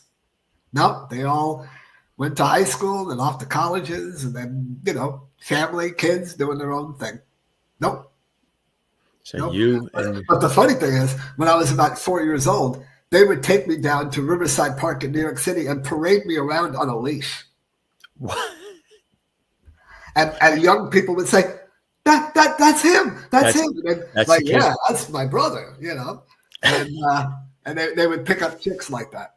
So Is there anything of all these things you've done, and again, you're in the annals of history in such an incredible way, that you wish you had done, an opportunity that you wish came along, or anything that is still out there for you? I wish that my series called Mason would have been picked up. That would have been great. Being on a ABC, one of the biggest networks in the world, that would have been quite lovely. I wish. Okay, yeah, there is one, and there's a big backstory to it, and then a unique ending to it as well. So twice in my career, I was asked to do the Johnny Carson show, twice, the Tonight Show. And again, my mother and father said no to that. And I'll explain why. Johnny had a history of not being particularly good with kids. He had interviewed several kids, and the interviews did not go well. And one in particular was a wonderful girl whose name was Quinn Cummings. Quinn was the daughter in The Goodbye Girl. And I actually went to school with Quinn at PCS with her. The Goodbye Girl was a big movie, and Johnny had her on the show. And what he did was he basically baited her and kind of like threw out the fishing line and kind of reeled her in a little bit. And he got her to be a little combative with him. He would kind of like throw a little jab and she would jab back. And, it did not end well for her. She kind of lost it. She lost composure. And she regretted for a very long time doing the Carson show. So Johnny asked me to do the show 2 times. And we said no. That is something I regret. If I had any chance to rewrite history, I would have loved to have done that show. I probably would have taken the bait also, more than likely, because that's the kind of personality I was. I was very spunky. And if somebody had challenged me with a little quip, I would have quipped back, more than likely. But I'll tell you an interesting story, interesting little ending to all of that. So the very last Johnny Carson show that he had guests on his show, he had Bette Midler and Robin Williams. Those were the two final guests ever in the run of The Tonight Show. And Robin comes out first. He does 7 minutes. They go to commercial. He comes back after the commercial, and Mike says to him, "Hey, Robin, have you ever thought about, what you'd like to do after you quit comedy?" And Robin says, "Yeah, I'd like to be a talk show host." He goes, "But I want to have really interesting and obscure guests on my show." Johnny says, "Well, who would you like?" He says, "Well, for my first episode, I'd like to have Rula Lenska, who is this old Swedish actress from the non-talking movies, like the 30s and 40s, right? Very obscure." And he goes, "And I'd like to have Mother Teresa." And then out of nowhere, Johnny goes, "And Mason Reese will be coming along." Isn't that interesting? You were on his mind. I guess I was. You were on his I mind. guess I was. And I think to myself, he was notorious for having a brilliant, very fast mind, very fast. And of all the millions of names that he could have come up with at that exact moment, could have been anybody. It could have been Don Rickles. It could have been anybody. Foster Brooks, whatever. Right. He picks me. Mason Reese. And I thought that was urban legend because I didn't see the show. I thought it was an urban myth because people called me the next day like, "Holy crap, Johnny Carson." It just mentioned you. Well, it happens to be on YouTube. So there you go. It's there for anyone to see. And I've watched it. And, Robin gets a chuckle out of it. I ended up meeting Robin back in the 80s, many years later. But I mean, I guess I was on his mind. And I don't know why. I can't tell you why. You mentioned Quinn Cummings as well, right? The Goodbye Girl. She was also in Family with Christy McNichol and David Thompson and James Broderick, Gary Frank, Meredith Baxter Burney. Wow, you moved quick. Look at you. That was a great series too. You moved Family. very quickly there, Jim. Yes, absolutely. Well, your last name is Masters. That's it. Look at you. Quinn Cummings. How cute was she? She was great in that. And Sada Thompson, James Broderick, all of them. Yeah, wonderful show. I met Christy many times. Did you? Oh, what a lovely lady she is. Gary was on our show a couple of times. Well, he's coming back soon. He's also writing a book. Are you working on that second book that you said was forthcoming in 1982? No. I wouldn't mind doing a podcast thing. I think that would be something I'd be pretty decent at and pretty comfortable doing. A lot of the people that I would have on the show are people I actually know personally, and would feel incredibly comfortable, at least season 1 anyway. I would feel very comfortable interviewing and talking to. But then, like I said, I'd like to expand it, bring in other people, related to the subject matter. Was there a club like when a lot of kids always thought that there was a club that you know about this? That the child stars that you guys all sort of, the Rodney Allen Rippies and all the rest of you were all right, Jim. Here you hanging out together, huh? Here you go. It's not really a club per se, but there is a group, a private group on Facebook called the XCA, Ex-Child Actors. There are about 230 of us, I believe, in the group. Allison is, obviously Aaron Murphy, me, Lucy Dreyer, many other people. And we communicate via this particular group called the XCA. Like I said, it's a private group. It's not something you can log on to or look at. And here's the funniest part of it.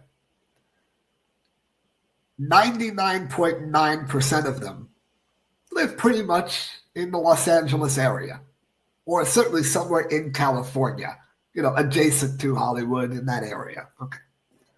I was the outlier. I was the one that always lived in New York City. But I would come to LA once or twice a year for like a month at a time to see my family, just hang out with my friends that I have there. And I would organize lunches and get-togethers at people's houses or in a place called Jinkies, which is in Hollywood area. Well, actually, it's not Hollywood. It's Universal City, I think it's called. Just over the hill in LA. And the funniest thing was all these people live right near each other and they never see each other. And it would take a New Yorker, an East Coast guy, 3,000 miles away to organize these get-togethers. And it was beautiful. We'd have anywhere from 20 to 40 people show up for lunch. We would take over, like the entire outdoor cafes and restaurants, Kathy Silvers had it in her house one time. Moosey had it in his house one time. Johnny Whitaker was there. Just, Robbie Rist from, who I think you've interviewed, right? We've had Johnny, but not Robbie yet. So if you talk to Robbie. Robbie's a great guest. I'll Love to have let him. him know. He's another guy. You say hi to him, he'll just roll. Oh. He's very stream of consciousness. He'll just talk. And he's very funny and incredibly smart. Like Cousin wicked smart. Yeah. And Whitaker, Johnny's been on, Yeah, and Johnny's he's such a good guy, and what he does now and trying to help people with drug addiction and fantastic. It's beautiful work that he does. I admire him greatly for what he does. But nobody would get together with each other.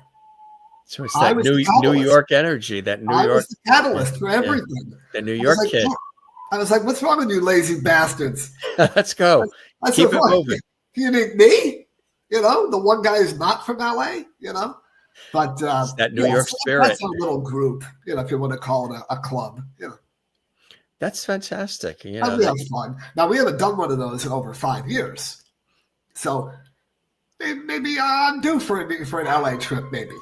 And try to organize a nice little get together with the gang. Do any of them come to Florida at all? Pass through Florida? No. Well, Robbie lives in Florida now. Oh, he does. Yeah, Rob, but he lives like 3 hours away in Tampa, so it's not like we see each other all the time. But we communicate like weekly. So that's fantastic. Yeah. Do you go to a lot of the Comic Cons and all those kinds of shows too? Those celebrity. I've done a few of them. The big one that I've done is Chiller Theater in New Jersey. New Jersey, which they do twice a year. Like 10,000, 20,000 people come to it over the weekend. Right. It's okay. I'm not good at it. It's very difficult for me. Now, this relates to what I said earlier. To sit behind a table for 8 hours, on a Saturday, 6 hours on a Sunday, another 6 hours on a Friday. For me to be behind that table is very difficult. It's very confining. I need to get up. I need to walk around. I need to move. And the truth of the matter is, I'm not necessarily the easiest person to talk to about my life. A lot of people want to sit there and talk and talk and talk and talk. And it's not easy for me. I let them know in no uncertain terms I'm very appreciative. It's a blessing that you remember me and that you like me and that you want to talk to me. I'm not that good at it, to be honest with you. And that may come as a surprise to a lot of people. I'm sure it does, even with our chat here. But when you have like 350 people, one after the other, I'm sure it can be difficult. And it gets very repetitive. There was one recently. It was over towards Rhode Island, and Barbara Eden was there. And there was a guy that was a super fan of Barbara's, and he built like a floor-to-ceiling size genie bottle. Wow. That you saw the outside of, looked like the genie bottle, and the inside was the couch and the bees. Yeah. So they repositioned everything and they said, you know what? With the photos that they do, what we're going to do is we're going to have where somebody can take a selfie with her or what have you. She can sign the bottles, all of the things that they had. Yeah. But we're going to have a situation where people can go into the bottle and be right there with her. And What it a was fantastic idea. And you know what? The lines there were Please. 4 hours. I have no doubt. The janitors were sweeping the floors of that convention center. She stayed for every single person. And I think at that time she was 91. I was going to say, and she's no spring chicken. Stayed with everybody, which was absolutely incredible. You ever, pass ships with Barbara Eden? I wish I had, like every young man in the world, I had a crush on her. Oh my God. Barbara I Eden. loved her. Elizabeth I would love to Montgomery. be Barbara. Elizabeth Montgomery. Mrs. Partridge. Yeah, her I met. Shirley Jones. Shirley, yeah. Yeah, I got to meet Shirley. And of course, Michael Learned, getting to work with her, yeah, from the Waltons was great. Well, your commercials ran during a lot of their series. Oh, you know yeah. what I mean? Oh, yeah. And they all know my work, and they all, it's like a little society, we all know each other. We understand. We get it, Did, because a lot of your commercials also ran during the Saturday morning cartoons, and, Saturday mornings were really big time for kids. Did Sid and Marty Krofft ever come your way? Because I could see they could have brought you into something they did with Whitaker, with I would have fit into that world. Sigmund and the Sea Monsters and all of that. Yeah, I would have definitely fit into that twisted, crazy world. No, they never did. They never did. That would have been fun, though. Oh, yeah, that would be fantastic. What's the dog's name who's singing the opera in the other room? Lola. Auditioning. Hold on. Yeah, that's Lola. How old? 20 pounds of love. And how old is Lola? She'll be 3 in January. I adopted her when she was about 8 months old. Wow. And we don't know what she is. We have no idea. But she's a singer. She's in her crate right now. But see, if I weren't in the apartment right now, she'd be fine. Yeah. But she hears me. She hears you talking and needs to know what's happening. Yeah, she wants to know, why am I not with him?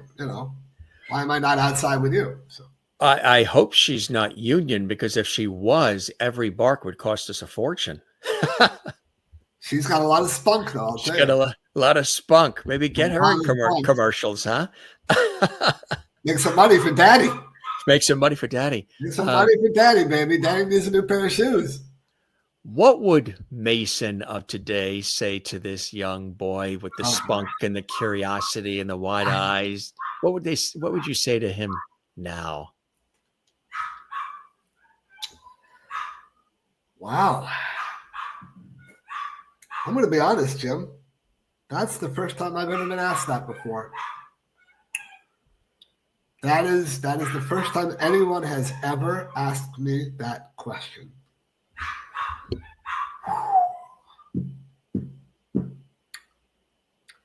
Well, my mother and father, when I was starting out, they said to me, this is a roller coaster. There's going to be ups, there's going to be downs.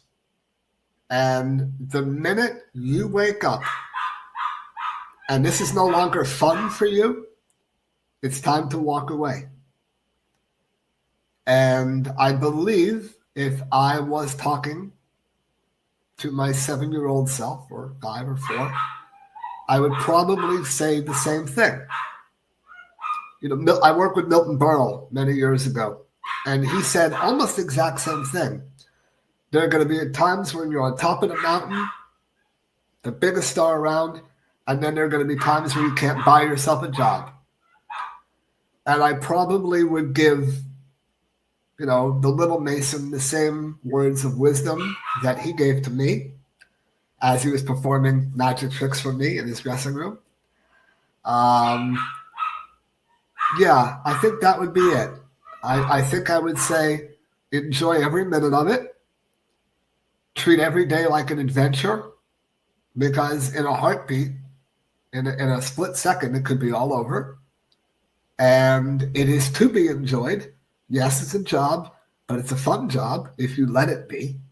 If you let it be fun, it is fun. And not to take anything too seriously, especially yourself.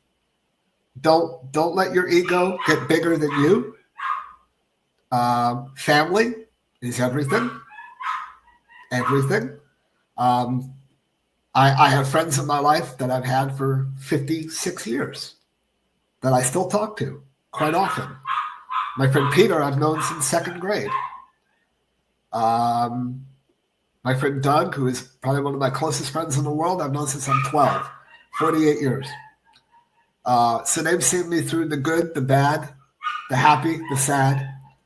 But don't ever take life too seriously, because it can be a lot of fun if you allow it to be. I think that's it.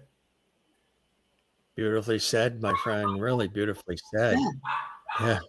It really, that's what it is. And you just let it ride, because you never know what comes, right? And Tomorrow's not guaranteed, man. Tomorrow's not guaranteed, and certainly not with fame. Certainly not with celebrity. I mean, it can literally disappear in an instant. yeah. You know, and everything can be taken away. And that's just life with anything, you know. That's life with when anything. you're an athlete, you break your leg, career's over. That's it, you know. Right. I used to hang out with a guy named Randy Myers, who back in the 80s was a relief pitcher for the New York Mets. And he signed at that time the most lucrative relief pitching. I think it was like $7 million a year, you know. Mm-hmm. And I used to hang out with him all the time. And I said, Randy, come on, dude. You know you're not worth $7 million for what you do. And he looks at me and goes, I know that, and you know that. But in one pitch, my elbow could go. Right. And my career is done. Done. In one pitch. So I got to make as much money as I possibly can in the shortest window I could possibly make it. And that's really true for show business, because today's flavor is not tomorrow's flavor. And in 1982, thereabouts, my career was over. That was it. 1969 to 1982. Now, did I have a good career? Hell yeah. You know, am I in the record books? Yes, absolutely. But in theory, in the blink of an eye, it could be gone tomorrow. So just enjoy life. Try to enjoy every minute you possibly can. Tell your friends that you love them. You know, I mean, I know it sounds cliche, but it really is true. It is. It absolutely is. Words from the wise to the wise, for sure, Mason. I'd like to think so. At 60 with the gray hairs, you know, a little wisdom up here. Yeah, but you still got that kid spirit. I say we're just, kids in adult clothing. That's all we really are. We're kids in adult clothing. I'd like to think so. Yeah. So I was probably more serious when I was 7 than I am now. Then now, right? Yeah. Yeah. I was probably more of an adult then than I am today. You know, I think me too. I've said that actually, and through the early teen years, you know, funny and all the rest. But I think I was just more serious. There was a path. There was do the right thing and all the rest. I was never afforded the typical childhood, you know? Right. So when I turned 17, 18, or even 50, I still want to live my childhood. I want to enjoy life. You still want to be, right? That kid there on the TV guide and with the Clio, which is one of the great awards in advertising, everybody. By the way, is that a picture I posted at some point? Yes, that's your collection. Okay. Yeah. And it's fantastic. Yeah. All of those are up in my major entertainment center in my living room. Are they really? Yeah, those are all posted, except for the Underwood. That's actually in a closet right now because it needs to be repaired. The bottom is kind of corroding and falling apart. I need to take it to like a photography place that does framing, you know, that frames artwork. and see if they can cut off the bottom a little bit and trim it because it's kind of deteriorating over the years. You even have a Coca-Cola thing behind you on the wall. I have a couple of them. I have. Yeah, I love Coca-Cola, old Coca-Cola memorabilia. It's a Coca-Cola glass. I have a Coca-Cola caddy. I like old Coca-Cola memorabilia. I'm a big fan of it. How cool would it be if Coca-Cola, in case they're watching now, contacted you and did a retro kind of thing and had you there drinking the Coca-Cola? And you know what I used to say all the time, Jim?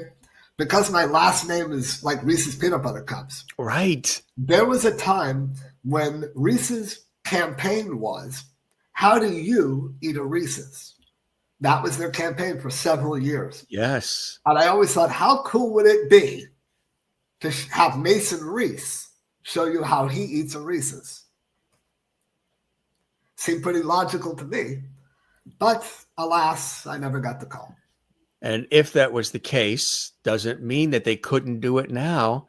How would you eat it? Would you just do it gingerly and make a thing out of it? Or does it...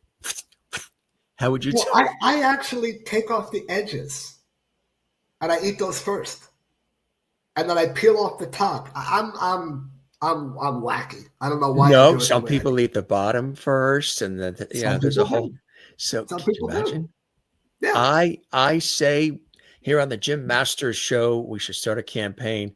Mason Reese should be doing the Coca-Cola commercials because his whole room he's in is Coca-Cola, and he should definitely be eating the Reese's peanut butter cups. You can't see it, and I actually can't show it to you because I'm wired to the wall over here. But the table that I'm sitting at is a 1950 style retro dinette set, and it's red and white.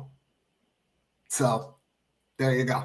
His whole house is mid-century modern. Yeah, in a way.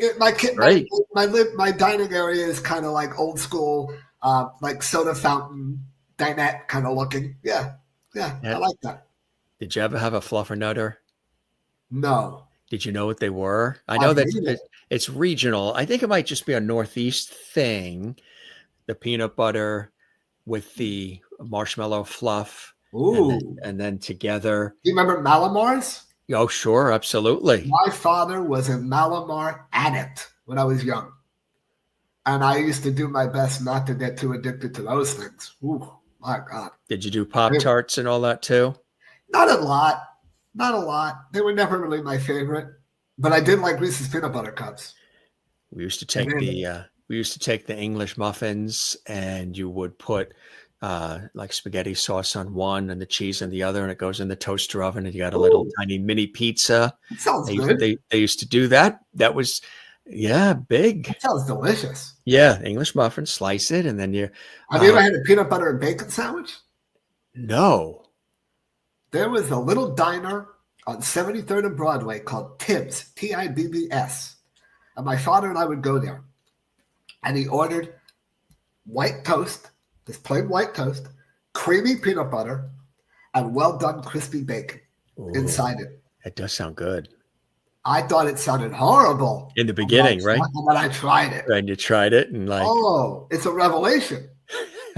I'm telling you, it's unbelievable. Because you get the savory of the bacon, the kind of sweetness of the peanut butter, the crunchiness of the bacon. Oh, phenomenal. He knows how to sell it, folks, doesn't he? He knows how to sell it. I'm a salesman. I can sell ice to the Eskimos. Have you ever been recently back to the old neighborhood? I'm going to be there in 12 days. Oh, you are? I'm going up to New York City for 10 days. Oh, fantastic. From the 27th to the 5th. Yep. Just like a visit, just to go see everybody? Or... And I will be staying in my old neighborhood, literally 2.5 blocks away from where I grew up. Oh, that's cool. Yeah, one of my longtime friends, I've known him for over 30 years. He has an apartment on 73rd Street, and I'm going to crash with him for 10 days. That is awesome. I love it. I can't wait. I love it. I like to go there at least once a year, and I like the fall a lot. Oh, yeah. I love the fall in New York City. I love Central Park and the leaves and, the little cool in the air and the Christmas in the air. I love it. Yeah, it's a beautiful time to be I don't like there. winter. No, that's a I whole lot. do not like the winter. I am done with that. Did you like doing the restaurants and clubs? Did you like Yeah, being in that sure. world? Yeah, I did it for 20 years. I owned restaurants and bars in New York City, nightclubs, bars, restaurants for 20 years. Pretty much all downtown area, which is funny because I always lived uptown, but I like to own places downtown. Yeah, I loved it. I loved it. It was not, I mean, number one, it was a very nice source of income. I love bringing people to my restaurant to, have them experience, really good dining and a great atmosphere. The nightclub was my first one that I opened up in 1995. I had that for 10 years. That was an absolute, it was insane, number one. But the hours, after 20 years, the hours beat me up, but the only reason I lasted 20 years was really because I didn't drink and do drugs. That was the real saving grace to it, was I was able to always maintain, a level head and all that stuff that goes along with it. And I looked at it not as a party facility. I looked at it as a money-making, income-producing concept. It wasn't a party atmosphere for me. I treated it like a business, and it was always about the bottom line, always about profit and loss, P&L. That's how I looked at it. But I do like nightlife. I was always a night owl. Even as a young kid, 4, 5, 6, 7 years old, my mom and I would watch the late show, 2, 3, 4 o'clock in the morning on TV together. Channel before 2. we would fall asleep, So I was always a night owl. The funniest thing is now I'm living here in Florida. I'm asleep by 11:15. Are you? 30. Yeah. Yeah, it's crazy. I used to not leave my house till 11 o'clock at night. Before I would go out to all the hot spots in New York City. I wouldn't even think about leaving my house till 11:30. Now I'm in bed, tucked in, cuddling with my dog at 11. It's sad. It's sad, folks. It's sad. I'm a shell of myself. It's sad. Do you go to, the ocean is right there. Do you go to the beach? No, I'm not a beach guy. But I love going to live music. I love going to see bands. I love checking out new restaurants. Things like that. I like going to the mall and shopping. I love people watching. I've always enjoyed that. Downtown Delray's got phenomenal restaurants and shopping and nightlife. And I love all of that. I went to a happy hour yesterday with 2 of my good friends that live here.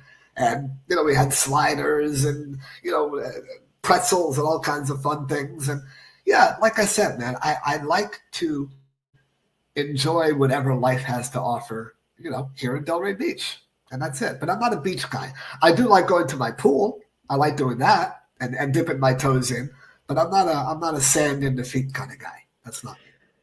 No, it's amazing. We have a lot of mutual friends in the industry. Absolutely. And, hopefully we'll be breaking bread into the same zip code or same location for something. I can imagine it would be fantastic to do that, Mason. Great. Absolutely. You really do seem like a sweetheart of a guy, big heart. You love good times, good people. You know what life's all about. You've been through the ups, the downs. You've been through it all. Yeah. Negotiated it, managed it. You've been able to get through, and people still come up to you and remember fond things about you as well, which, that's not too shabby a legacy to have, my friend, at all. Huh? It's not. And I'm very proud of it. I'm very proud of what I did. I'm very proud of what I accomplished. And the most important thing is to let the people know out there how incredibly thankful I am. Because really, without the fans, you don't really have much. They're the ones that support your career. They're the ones that write the fan mail and, write into the television shows. And Mike actually says in his book that after Burt Reynolds, I was the second highest fan mail getting co-host he ever had after Burt. Well, it's not so bad. I don't mind coming in second place to Burt Reynolds. No, Burt Reynolds, I tell you, right? Yeah. I mean, you're talking about a guy who was the biggest movie star in the world at one point in his career. you know, That's not so bad. That's pretty good company to be in. So. absolutely. And again, you were Oh, I on. like that one. Isn't that That's cool? a good one. Did you get it? That was Matchbox Fighting Furies. Oh, match. That's what they were called. I still have all my Matchbox cars and Hot Wheels. I Oh, still have all of them. I never kept them, unfortunately. Do you have any toys from childhood? Your father was with Ideal. I don't. Did you get things like? Did you get a chance to see things before other kids did? Because your father was in. I used to go to Toy Fair. His father with the Ideal Toy Company. Yes, I used to go to Toy Fair on Fifth Avenue down on 23rd Street every year, and they were dying to give me samples. Dying. Some of these companies. Did you have a big wheel? I did have a big wheel. Yeah. Yeah. Yeah. Oh, yeah. I love that. Yeah. I used to ride around the Upper West Side on my big wheel. Yeah. Did you have one? Did you have one with the brake, and you could do little? They came out with a later one where you had a brake. You pull the brake out, and the thing would spin around. I used to love racing car sets. Things like that. Johnny the one Lightning. thing I liked is that Ideal used to represent Evel Knievel. Yes, so I used to have all the Evel Knievel toys. They also represented Man from U.N.C.L.E. That's right. So I used to have all the Man from U.N.C.L.E. stuff, and yeah. So yeah, I was definitely well taken care of in that sense. Yeah. What was your favorite toy? Do you remember some of the toys that you were favorite? Oh, I love G.I. Joes. Oh yeah, I love those. Like I said, I used to love the racing car sets. Johnny Lightning, and I remember that one. That. Johnny Lightning. Oh yeah. Did you have a train set? Like Lionel? No. No, I was not like Gary. Gary was into trains in a big way. Big time, right? Oh man, he was a real collector of trains. What about Lincoln Logs? Yeah, I don't know how much time we have. Yeah. But I'm going to say it was about 15 years ago, a very good friend of mine named Dave Shelton and Dave is an animator, cartoonist, voiceover guy. We created a sitcom for me and for Gary Coleman. And the tentative title that we had, and it sounds a little perverse, but I guarantee you once I explain it, it won't be. It was called Little Dicks. Okay? And the idea of the show, the concept of the show, and this is how I pitched it to TV Land when I met with them, was Get Smart meets Moonlighting meets The Odd Couple. Okay. Wow. Two former child stars meet each other at an autograph convention, and somehow or another, they end up foiling a crime and solving a crime together. I own a nightclub on Sunset Boulevard in Hollywood, and Gary doesn't really have much. He's not doing very much. He's just doing the autograph circuit, And we decide that we're going to open up an elite private investigation agency on the Sunset Strip, and we're going to solve crimes. And we bumble and we stumble, and we have people who are against us, who are trying to foil us all the way, including, like all these different cast of zany, wild characters, right? But somehow at the end of 30 minutes, we always solve the crime, right? And I met with the vice president of TV Land at the time, a guy named Sal Maniaci, and I literally had nothing. I didn't have a pilot. I didn't have a script. I didn't have an outline for the show. All I had was a one-page breaking down the characters, and I said to him, Moonlighting, Get Smart, Odd Couple. He fell out of his chair. Thought it was the funniest thing he'd ever heard of in his life. Unfortunately, due to some technical issues that were going on inside of TV Land at that time, we would have been the very first TV Land original program ever. Really? Before anybody else. At that time, they were only doing the retro. Right. They were not doing anything contemporary at that point. No. And they loved the show. They even were willing to put up $5,000 to have a spec script written, by somebody in Hollywood. I had a producer, a guy named David Permut, who was a big movie producer in Hollywood who wanted to produce the show. And we met with Gary at the guy's office. And Gary and I liked each other very much. Very much. Yeah. and we respected each other very much. Which is great. We exchanged phone numbers. We talked on the phone many times. And you know what, Jim? I'm now going to add that into my very short list of regrets. I never really kept in strong touch with Gary after that meeting that we had because we never sold the show. So I don't think I'm not going to be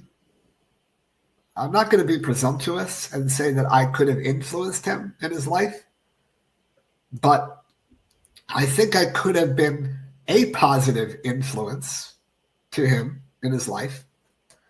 Am I allowed to curse, by the way?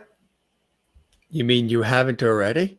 Have I? There might have been a word or two. Oh, okay. That might have slipped out. Do you? Yeah. So perfectly fine. So Paul Peterson, Yeah. to bring him up again, Yeah. was going to be at a Red Cross benefit in Hollywood. And he knew that Gary was going to be there. And he said to me, would you like me to sit you at the same table as Gary? Because we never met. Right. Yes, I would. So Gary and I start talking. And we're hitting it off. Like, big time. Hitting it off. And he says to me, I mean, he's already said to me at one point, I have no family. I don't have a mother and father. I have nobody in my life that I trust. You know, things like that. He goes, but for some reason, I like you. And I said to him, I know why you like me. And I'll tell you why you like me. He goes, why do I like you? I said, number one, I'm a short little fuck like you. And he looked at me. He gave me that, like, what are you talking about, Willis look. Yeah, what you talking about, Willis? Like, what? I said, I'm a short little fuck like you. I said, and I'm coming at you through the front door. I'm not coming at you through the back door. I'm being incredibly transparent. I'm telling you everything you need to know about me, about the television show idea that I wrote for us. And he said, he looked at me again, very, not quite sure. And he goes, yeah, okay. Okay. He was very pessimistic. He said, I don't think we're ever going to sell the show. He said, but you have my promise that any meetings that we have with networks or producers, whatever, if you want me to be at the meeting, I will be at the meeting. And we did. We had one meeting at this guy, David Permut's office. Probably about 2 hours. It was a really good meeting. His agent was with him. He was there. And we laughed a lot. We had a couple of situations where we might have butted heads a little on a couple of things. He said, you know I do dialysis. I said, oh, I'm very well aware of your health issues, Gary. And I'll tell you right now, if you tell me that you do dialysis on Monday, Wednesday, Friday, then we'll shoot the show on Tuesday, Thursday, Saturday. If you tell me you're done with dialysis at 1 o'clock in the afternoon, then we'll start shooting at 3 o'clock in the afternoon. We will build the show around your personal needs. And he said, could I be Oscar to your Felix? And I looked at him and I said, you want to be the one who's a little off the rails and a little unpredictable? And you want me to be like the strong, silent, straight ahead guy? He said, yeah, I want to be the guy to jump through the plate glass window. I put out my hand and I said, done. I said, done. And he said, well, where do you live? I said, New York. He goes, oh, I hate New York. I said, okay. I said, that's all right, man. You don't have to live there. I said, we're going to shoot it in Hollywood. And I have no problem with that. I'll move to Hollywood for a while. We sold the show. I said, I need you to know that whatever you need, we're going to build the show around you. Simple as that. And he really, really appreciated that. And he looked at me and goes, you're kind of a wild guy, aren't you? And I looked at him and I said, oh, you have no idea. I said, you have no idea the life that I've led and what the things that I've done and the places that I've been. And he looked at me and goes, okay. And then one night, I'm actually, this is going to make me, again, sound, a little off the rail. I was in a script club in Hollywood one night called Crazy Girls. And I was actually shooting pool. They had a pool table in the back. And I was shooting pool with a couple of the dancers in the club. And my phone rings. And I look at it. Holy crap. It's Gary Coleman calling me on the phone. And I pick up the phone, and it's loud. It's really loud. And he says to me, holy shit, it's so loud. He goes, are you in a script club? And I laughed. I started laughing hysterically. I said, actually, yes, I am. And he goes, I knew you were a wild guy. I'm sorry. I am truly sorry that we didn't stay closer friends after the show kind of fizzled out, because I did have his home phone number. Well, I had his cell phone number. And I really liked him. I really, really liked Gary. He was a tortured soul. He lived a very tough life. But talk about, being a shooting star, being a meteor, a comet, there was no one quite like him. He kind of turned the world upside down, when he first hit the world, when he first came out. He was very special and very unique. So, my director's high chair, not staying in closer contact with Mike, and not staying in closer contact with Gary Coleman. Those are my 3 regrets in life. Gary Coleman did break out really big, especially remember when he was on Good Times? Sure. Oh my God, he was hilarious and they loved him, and then brought him on to, Different Strokes, and just, yeah, people didn't realize, the life and what was happening. And it was a shock, I imagine, to you too, knowing him so well at the time, when you learned, of his untimely passing. Oh, I was absolutely in shock. I knew nothing about her, nobody really did. All I knew was all of a sudden the guy was married. That's all I knew. And, I can't speak much on it because I know so little. I just know from my limited time with him. Oh, the other thing I forgot to tell you was when Gary and his agent left the meeting before my friend Dave and I did, and David Permut and Steve Longi, who ran his company for him, they both turned to me and they said, you're going to have to babysit him. And I looked at them and I said, am I getting paid? And they said, yes. I said, then I'll babysit him. I'll do whatever I have to do to keep him happy and to keep him focused.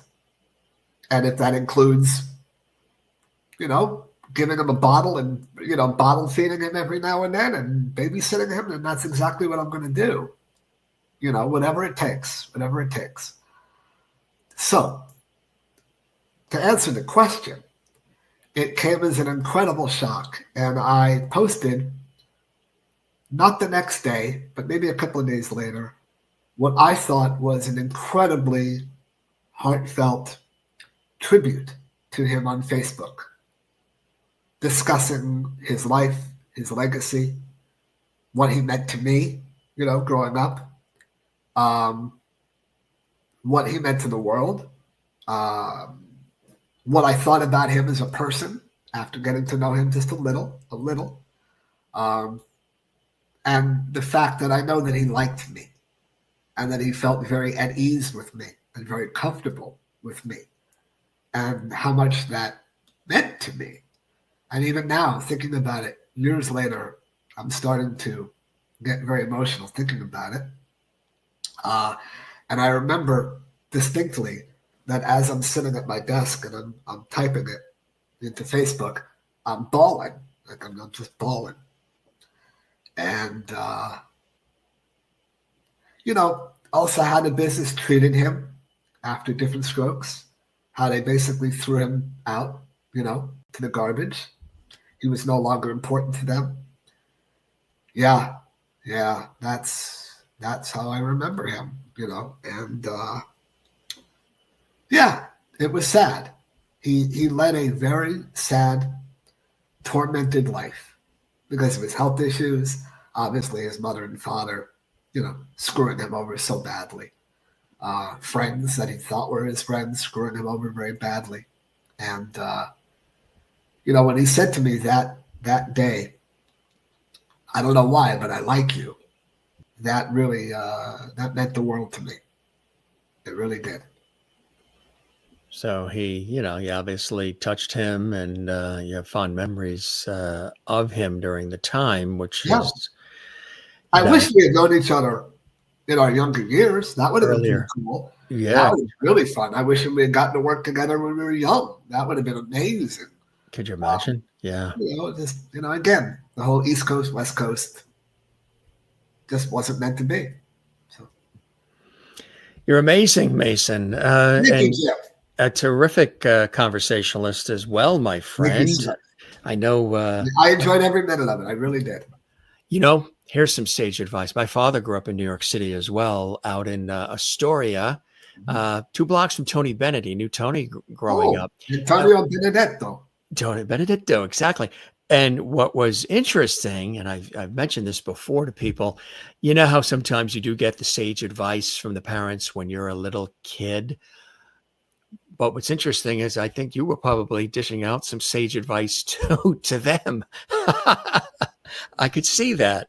Dad said when I was 7, I'm the 5th James, so he has always used Jim. So at that time, I remember on our street there was always everybody was either a Jimmy, a Bobby, a Stevie. Charles was Charlie, Peter was Petey. Donald was Donnie. It was either Y or IE for the ends of the names. Absolutely. So I was Jimmy. And he said, Jimmy, now look, always remember, whenever anybody says something kind or nice to you, always take time to thank them for those kind words. Sure. Then ask them, now I'm 7 years old, he's telling me this, ask them to please put those words in writing and address it management.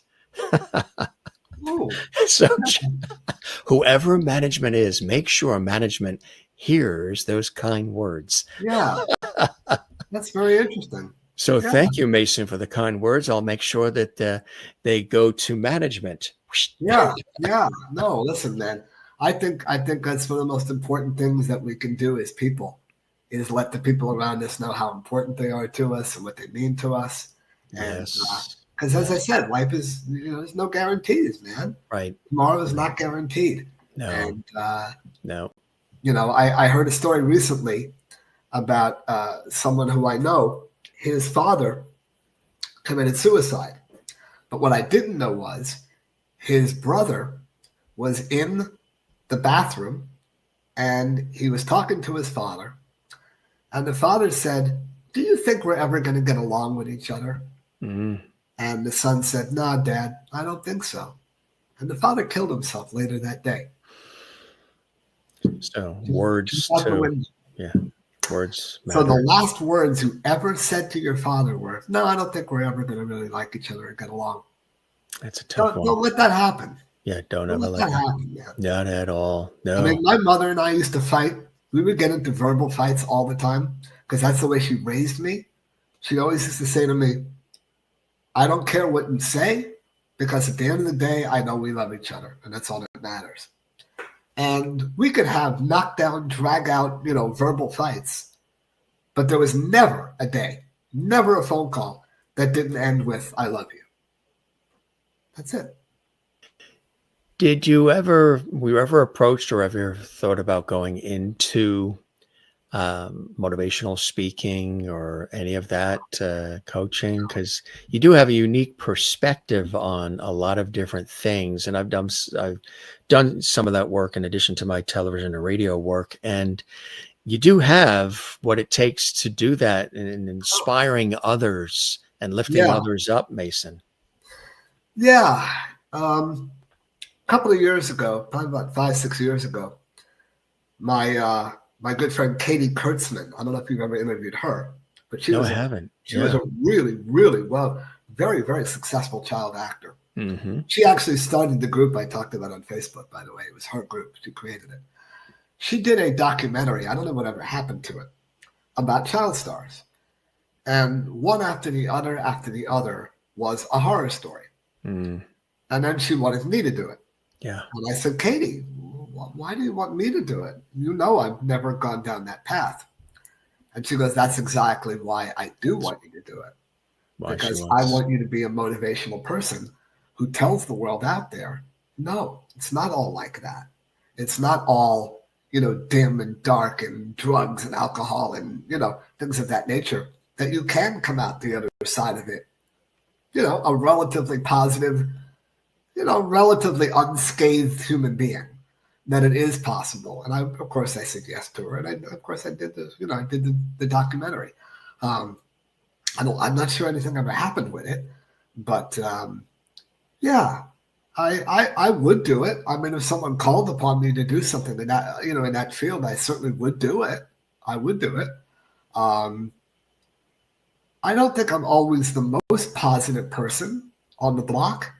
I'm not standing on my head spinning nickels every day, rosy that everything is all great and beautiful. But I do live my life with a certain type of honesty and direction, and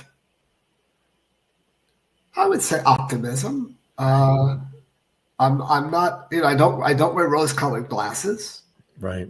I don't do that. I'm very realistic, but I've gotten to the point in my life where I lead a really good life. It's relaxed. I don't have any pressure.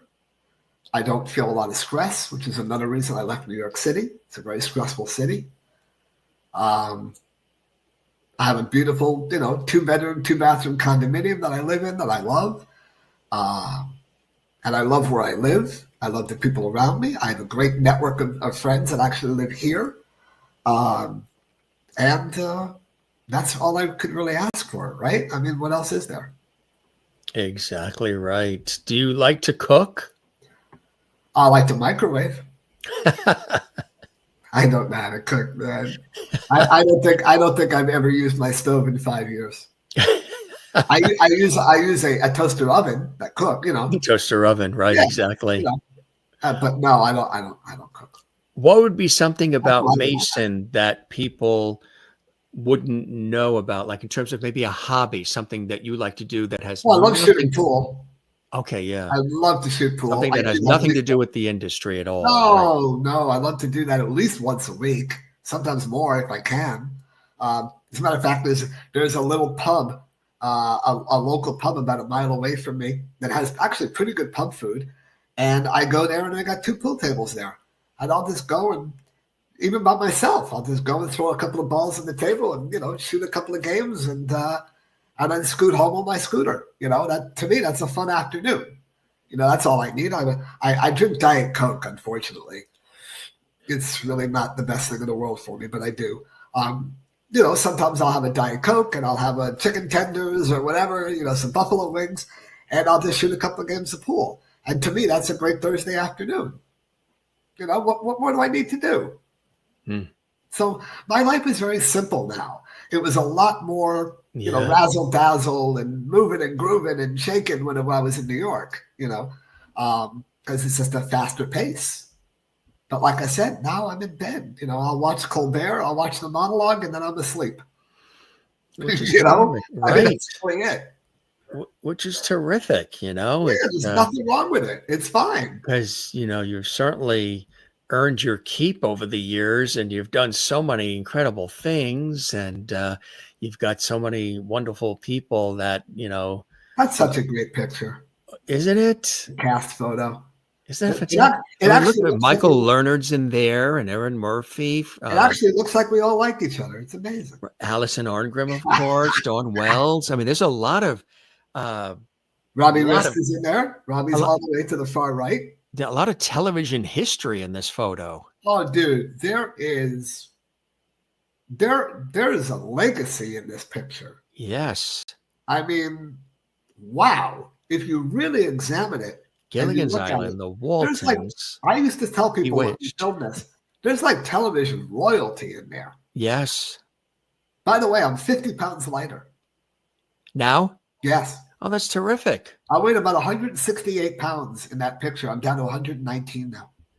What was the secret? What did you do? Mounjaro. I had diabetes. Yeah. So I took it for diabetes. And of course, one of the major things that come along with it is weight loss. Yes. Right. And if anyone knows anything about diabetes, my A1C used to be like 10.7, which is very high. And now it's 5.4.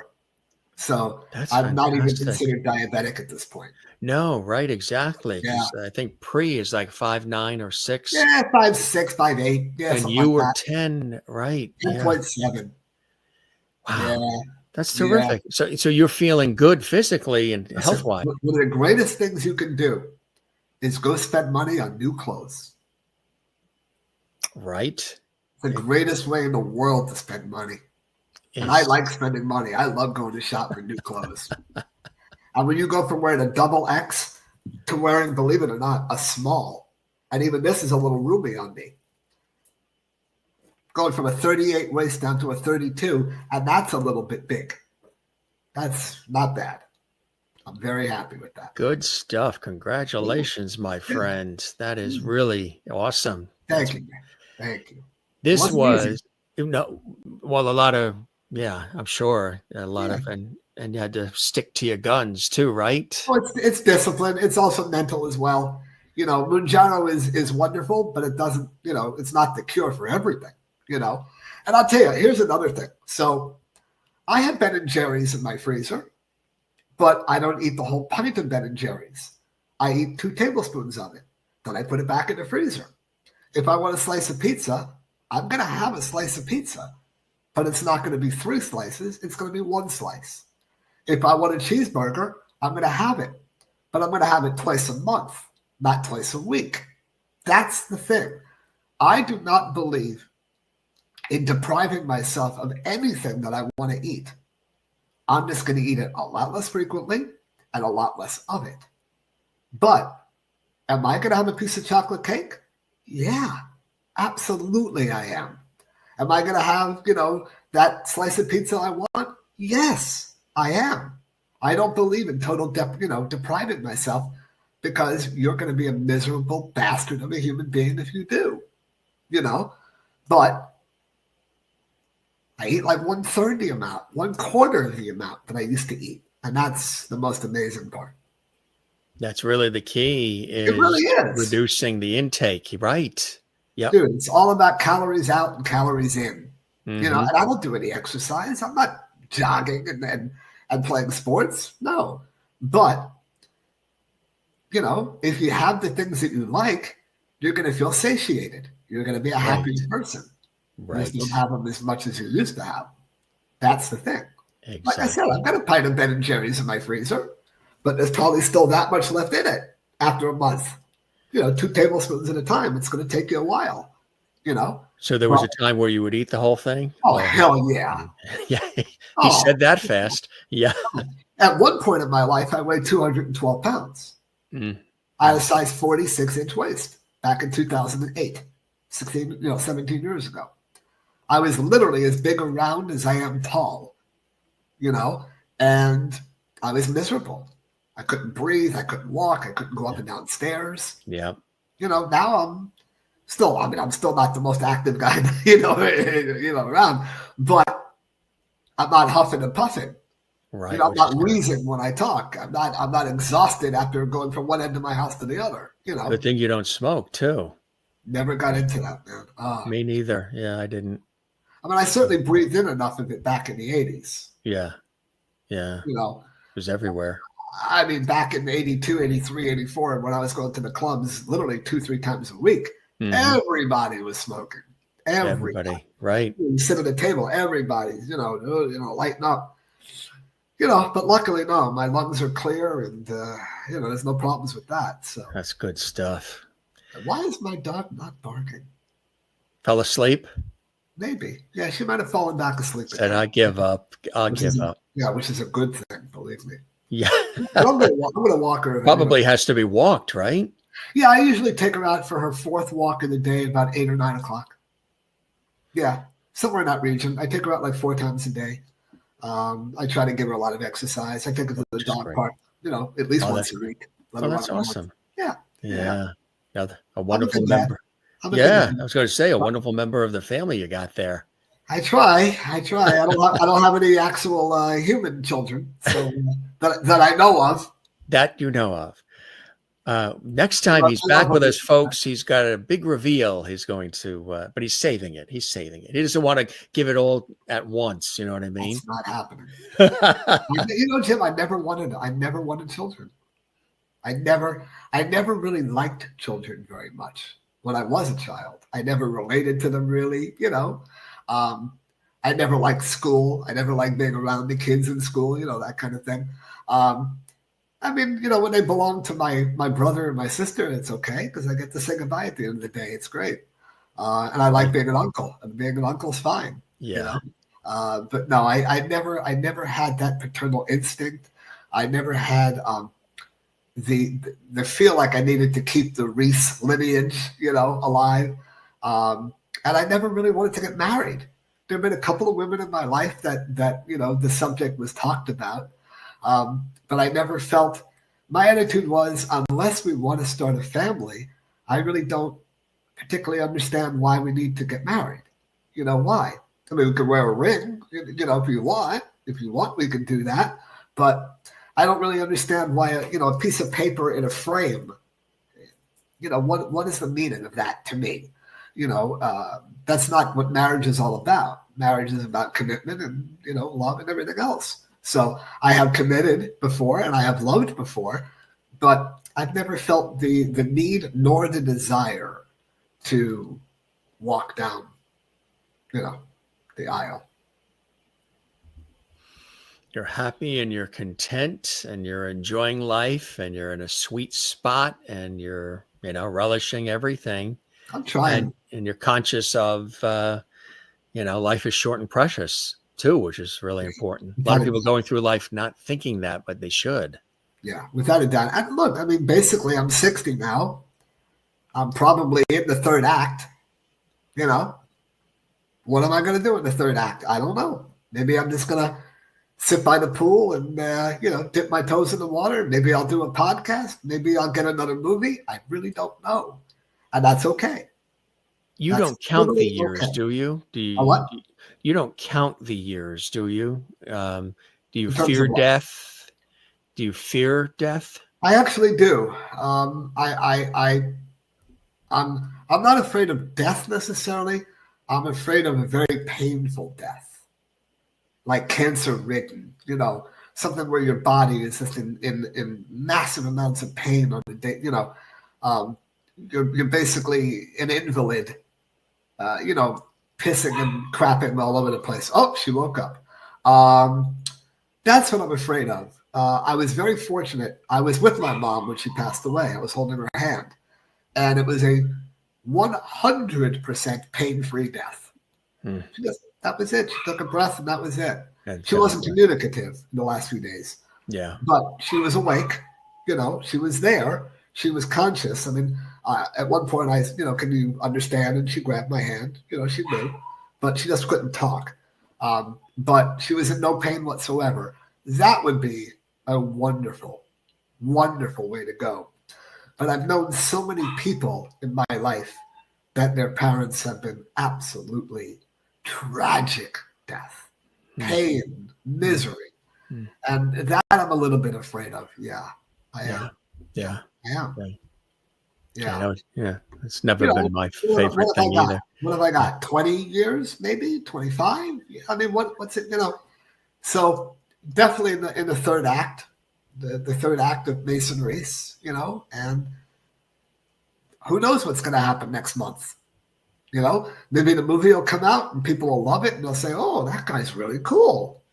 We got to hire that guy to, play another weird, crazy character, we got a drug addicted wino who's in the streets of Hollywood, late in the street. Let's get Mason Reese for that. Great. Okay. I'm in, That's Skate to Hell, right? Well, Skate to Hell, I play the devil, which is great. It's so against what anybody thinks of me as, the little angelic little kid, that's how they think of me. And of course, there's going to be a whole new audience that watch this movie that don't know who the hell, know nothing about my life, which I actually think is great too. I love it. Who's that guy that played the devil? He was really weird. I liked him, To me, that's what it's all about, But if my life is going down to Atlantic Avenue and watching bands a couple of nights a week and sitting by the pool, that's okay too. And I'll still go to New York once a year and hang out with friends and people I know there. And I'll try to be content that way too. Exactly right. Yeah. Which is fantastic. I mean, like I said, you're very conscious of everything, which I think is terrific. And you are somebody who, like I said, you've been around the block a few times and you've, shared a lot and you've been in our lives all these years, which is, it's quite amazing, my friend. Like I said, you must look back and say, how cool was that? Really? Oh, I do. And, I'm an incredibly lucky human being. It was right place, right time, unique look. I'd like to think I mixed in a little bit of talent with it too. I'd like to think it wasn't all luck. But that being said, I know there was luck involved in it. And, the 70s were also a very different time. And people looked at the world in different ways. Like, would a 7-year-old Mason Reese exist today in the world we live in now? I tend to think the answer is no. I tend to think that I'd be canceled very quickly, or not even given a chance to become what I did become. I don't think that the world would be as tolerant of me today as they were 50 years ago. How could they not be? Because it's a different world now, Jim. It is, right. I don't know if somebody like a Don Rickles would be... Right. Yeah. How dare he talk about, black people and African Americans like that? How dare he talk about the gays and the Asians? No, it would not. It wouldn't. There would be none, right? The people that experienced him from back in the day, they know that he really didn't mean any of it.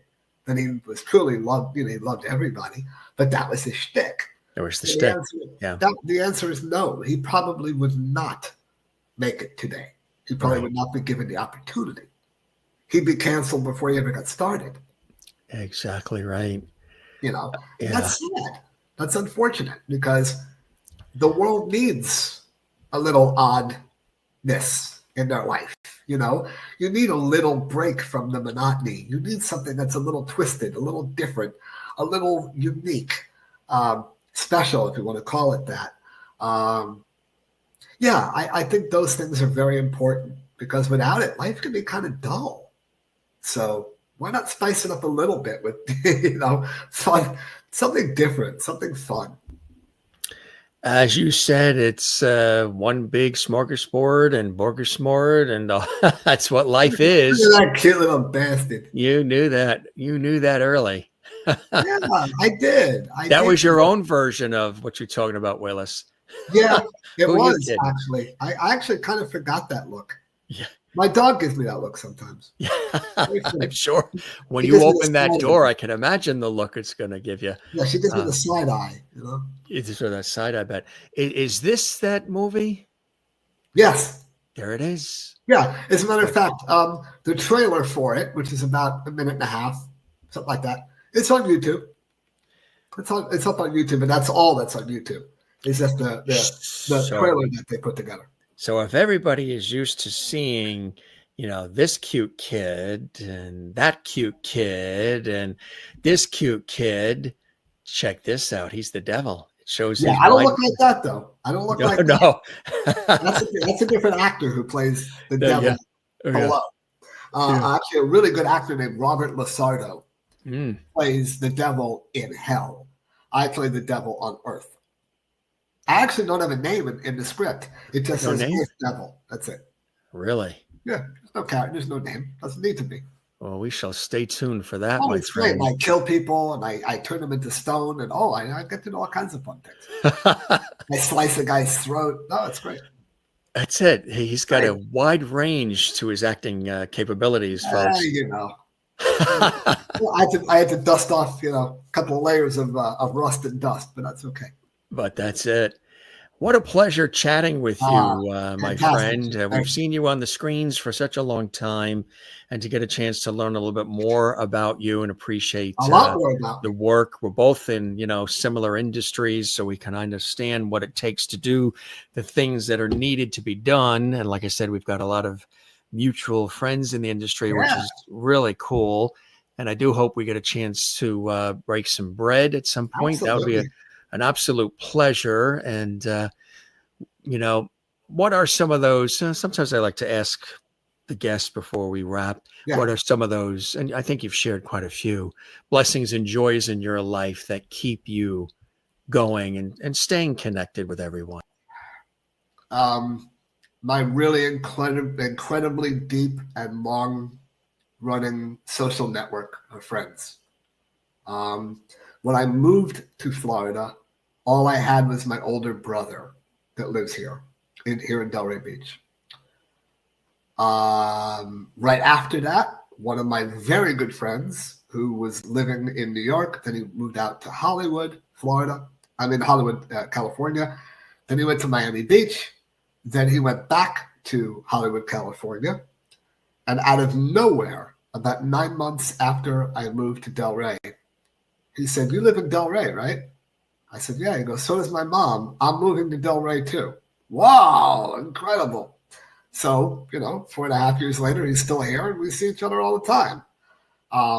Then another good friend of mine who is a nightclub promoter, this guy, Matt to Matt, he's now living 1.5 miles away.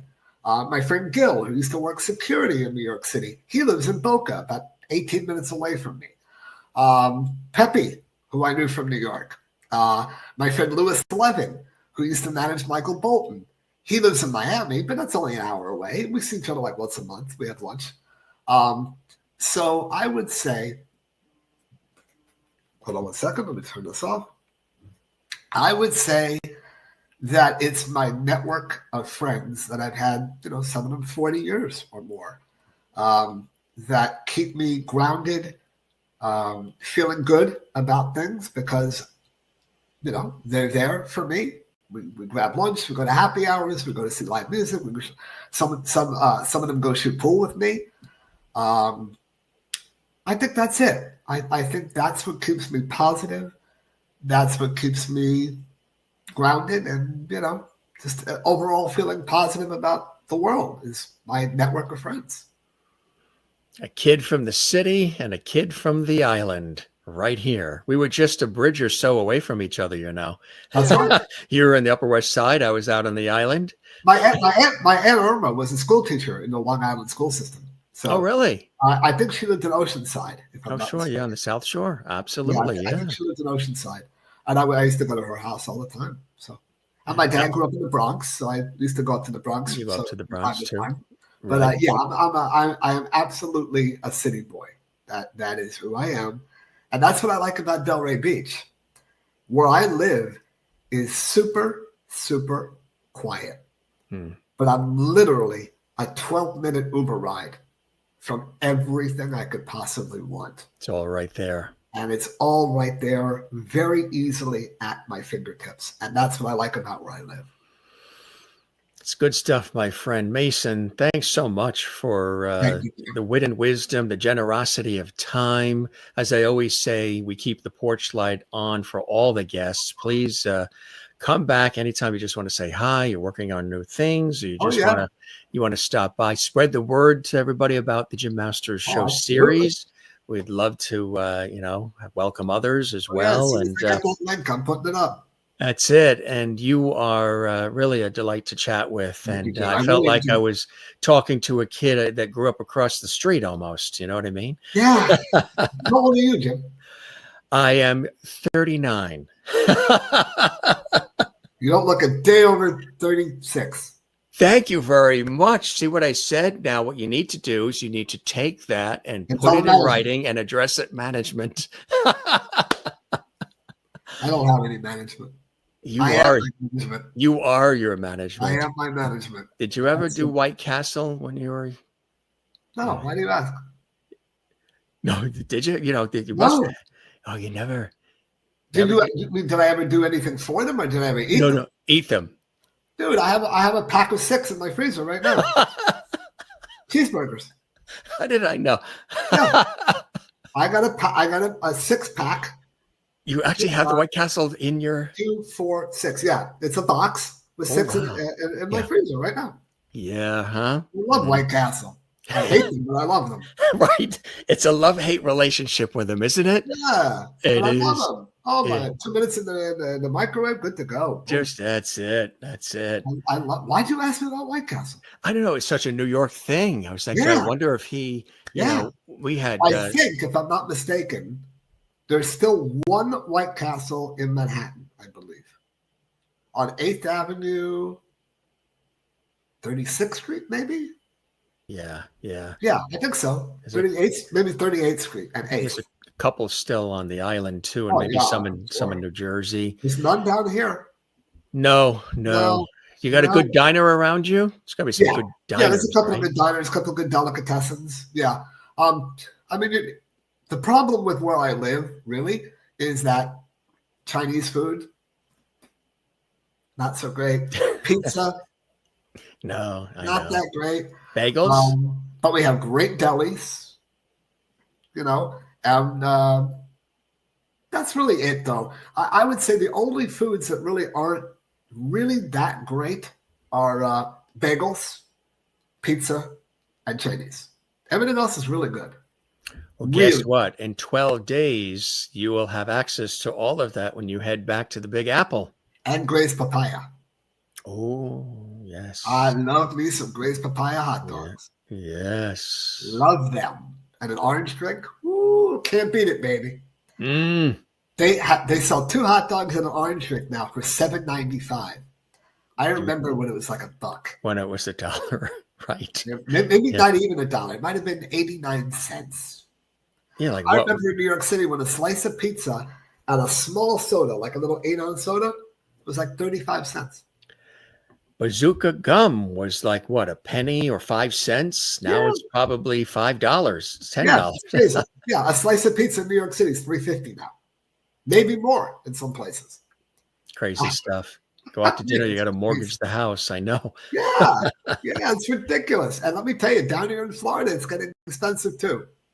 Oh yeah, it's definitely cheaper than New York City, but it's creeping up. It's creeping up. The insurance, right? The insurance is up. Homeowners insurance, hurricane, flooding, things like that. Yeah. Have you had any of that come through? A lot of companies don't even insure homes. They're not even. Have you dealt with some of the hurricanes there? No. Where's the wood? I'll knock on wood. No. We had a little tornado scare once, a couple of years ago. But no, there's no hurricanes that have hit my area. Good. One about 1.5 years, 2 years ago hit the west coast of Florida. Yes, right. And I'm on the east coast. Right. But it's going to happen. It's going to happen. It's part of it. It's the deal you make, with living in paradise, That's it. You deal with really hot July and August, brutally hot, and you deal with the potential of hurricanes. That's it. But aside from that, he's in paradise, folks. Basically. He's broadcasting live from paradise.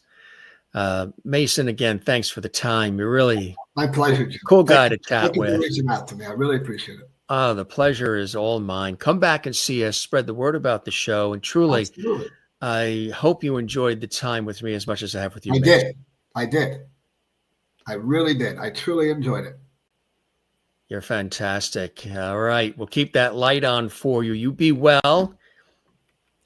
From your friends here in the New York area, sending some love down your way. And I'll take it. that's and we will see you again soon, okay? All right, my friend. All right. Take Mason care. Reese, you're the best. You take care. Blessings continued. And thanks for all the time. We really appreciate it. Cheers, my friend. Fade to black. Thanks, Mason. What a great guy, right? And what a conversation, an epic conversation. And talked about so many great memories from television and so much more. But also, you got a chance, if you knew him as this kid, you got a chance to learn more about who the person was behind the smile, what his life was like, what he wanted to share, and really extraordinary experiences he's had at such an early age. And of course, on Mike Douglas and there with Mom, and just some amazing stories. If you're somebody who loves the television nostalgia, then I'm sure this was the episode for you as well, and many others that we've done here on the show. But you got a chance to learn about what it was like to be in the commercials and to be on the Mike Douglas show. And Mike sort of took him under his wing. And you're not going to go back now and you're going to try to find all these spots right on the internet. I'm sure you will. But you know what's great? He's a regular guy. He's a straight shooter. He cares about people. He's got a great friend network. And he's been through the ups and downs of life. He's real about it. You know, what's great about him, there's no airs. Did you notice? Sometimes you think, oh, you're going to have this person on, and they have these airs about them working in these industries and New York and Hollywood and all. And not really. If you get a chance to spend some time with people, I mean, I knew, because we have a lot of mutual friends, that Mason is a regular straight shooter. He's a cool guy. He's a great conversationalist. But if you ever thought that the kid that you saw on TV, or even in later years, you know, because he was in all these commercials and on television and the Mike Douglas show and all these other opportunities, that he would have airs about him, not at all. And that's what's cool. And he's very open and real about his life. This was really an extraordinary conversation on many, many levels. And it was like two friends who've known each other for many, many years, two New York area kids, sort of catching up with one another in some interesting way, wasn't it? And you were here on the Jim Masters Show, Entertainment, Lifestyle, Celebrity Talk Show series, along for the ride. And I thought it was cool. And hopefully Mason and I brought back some memories for you as well, or got a chance to rekindle some things for you. If this was your first time watching our series, well, come back and see us again. There are hundreds and hundreds of episodes that are archived right there for you on the YouTube channel, Jim Masters TV. Guests from Hollywood and Broadway, television, film, music, stage, culinary arts, sports, everything. All there, some of your favorite TV stars, folks from movies and Broadway and everything. Have a ball with it. You can follow us on all the socials, of course. And Mason is there as well on his socials. We're at X and Instagram and Facebook, Jim Masters TV. If you like what you see, come back and see us here at the Jim Masters Show. We love having you here. We don't do interviews here. We do conversations, just like, and when I started this series some 5.5 years ago and 1,400 episodes ago and counting, I wanted it to be like Mike Douglas, Merv Griffin, and Dick Cavett and Regis, warm and friendly and conversational, fun, unscripted. Mason didn't send questions that we had to ask him. We didn't send questions that we were going to be sending.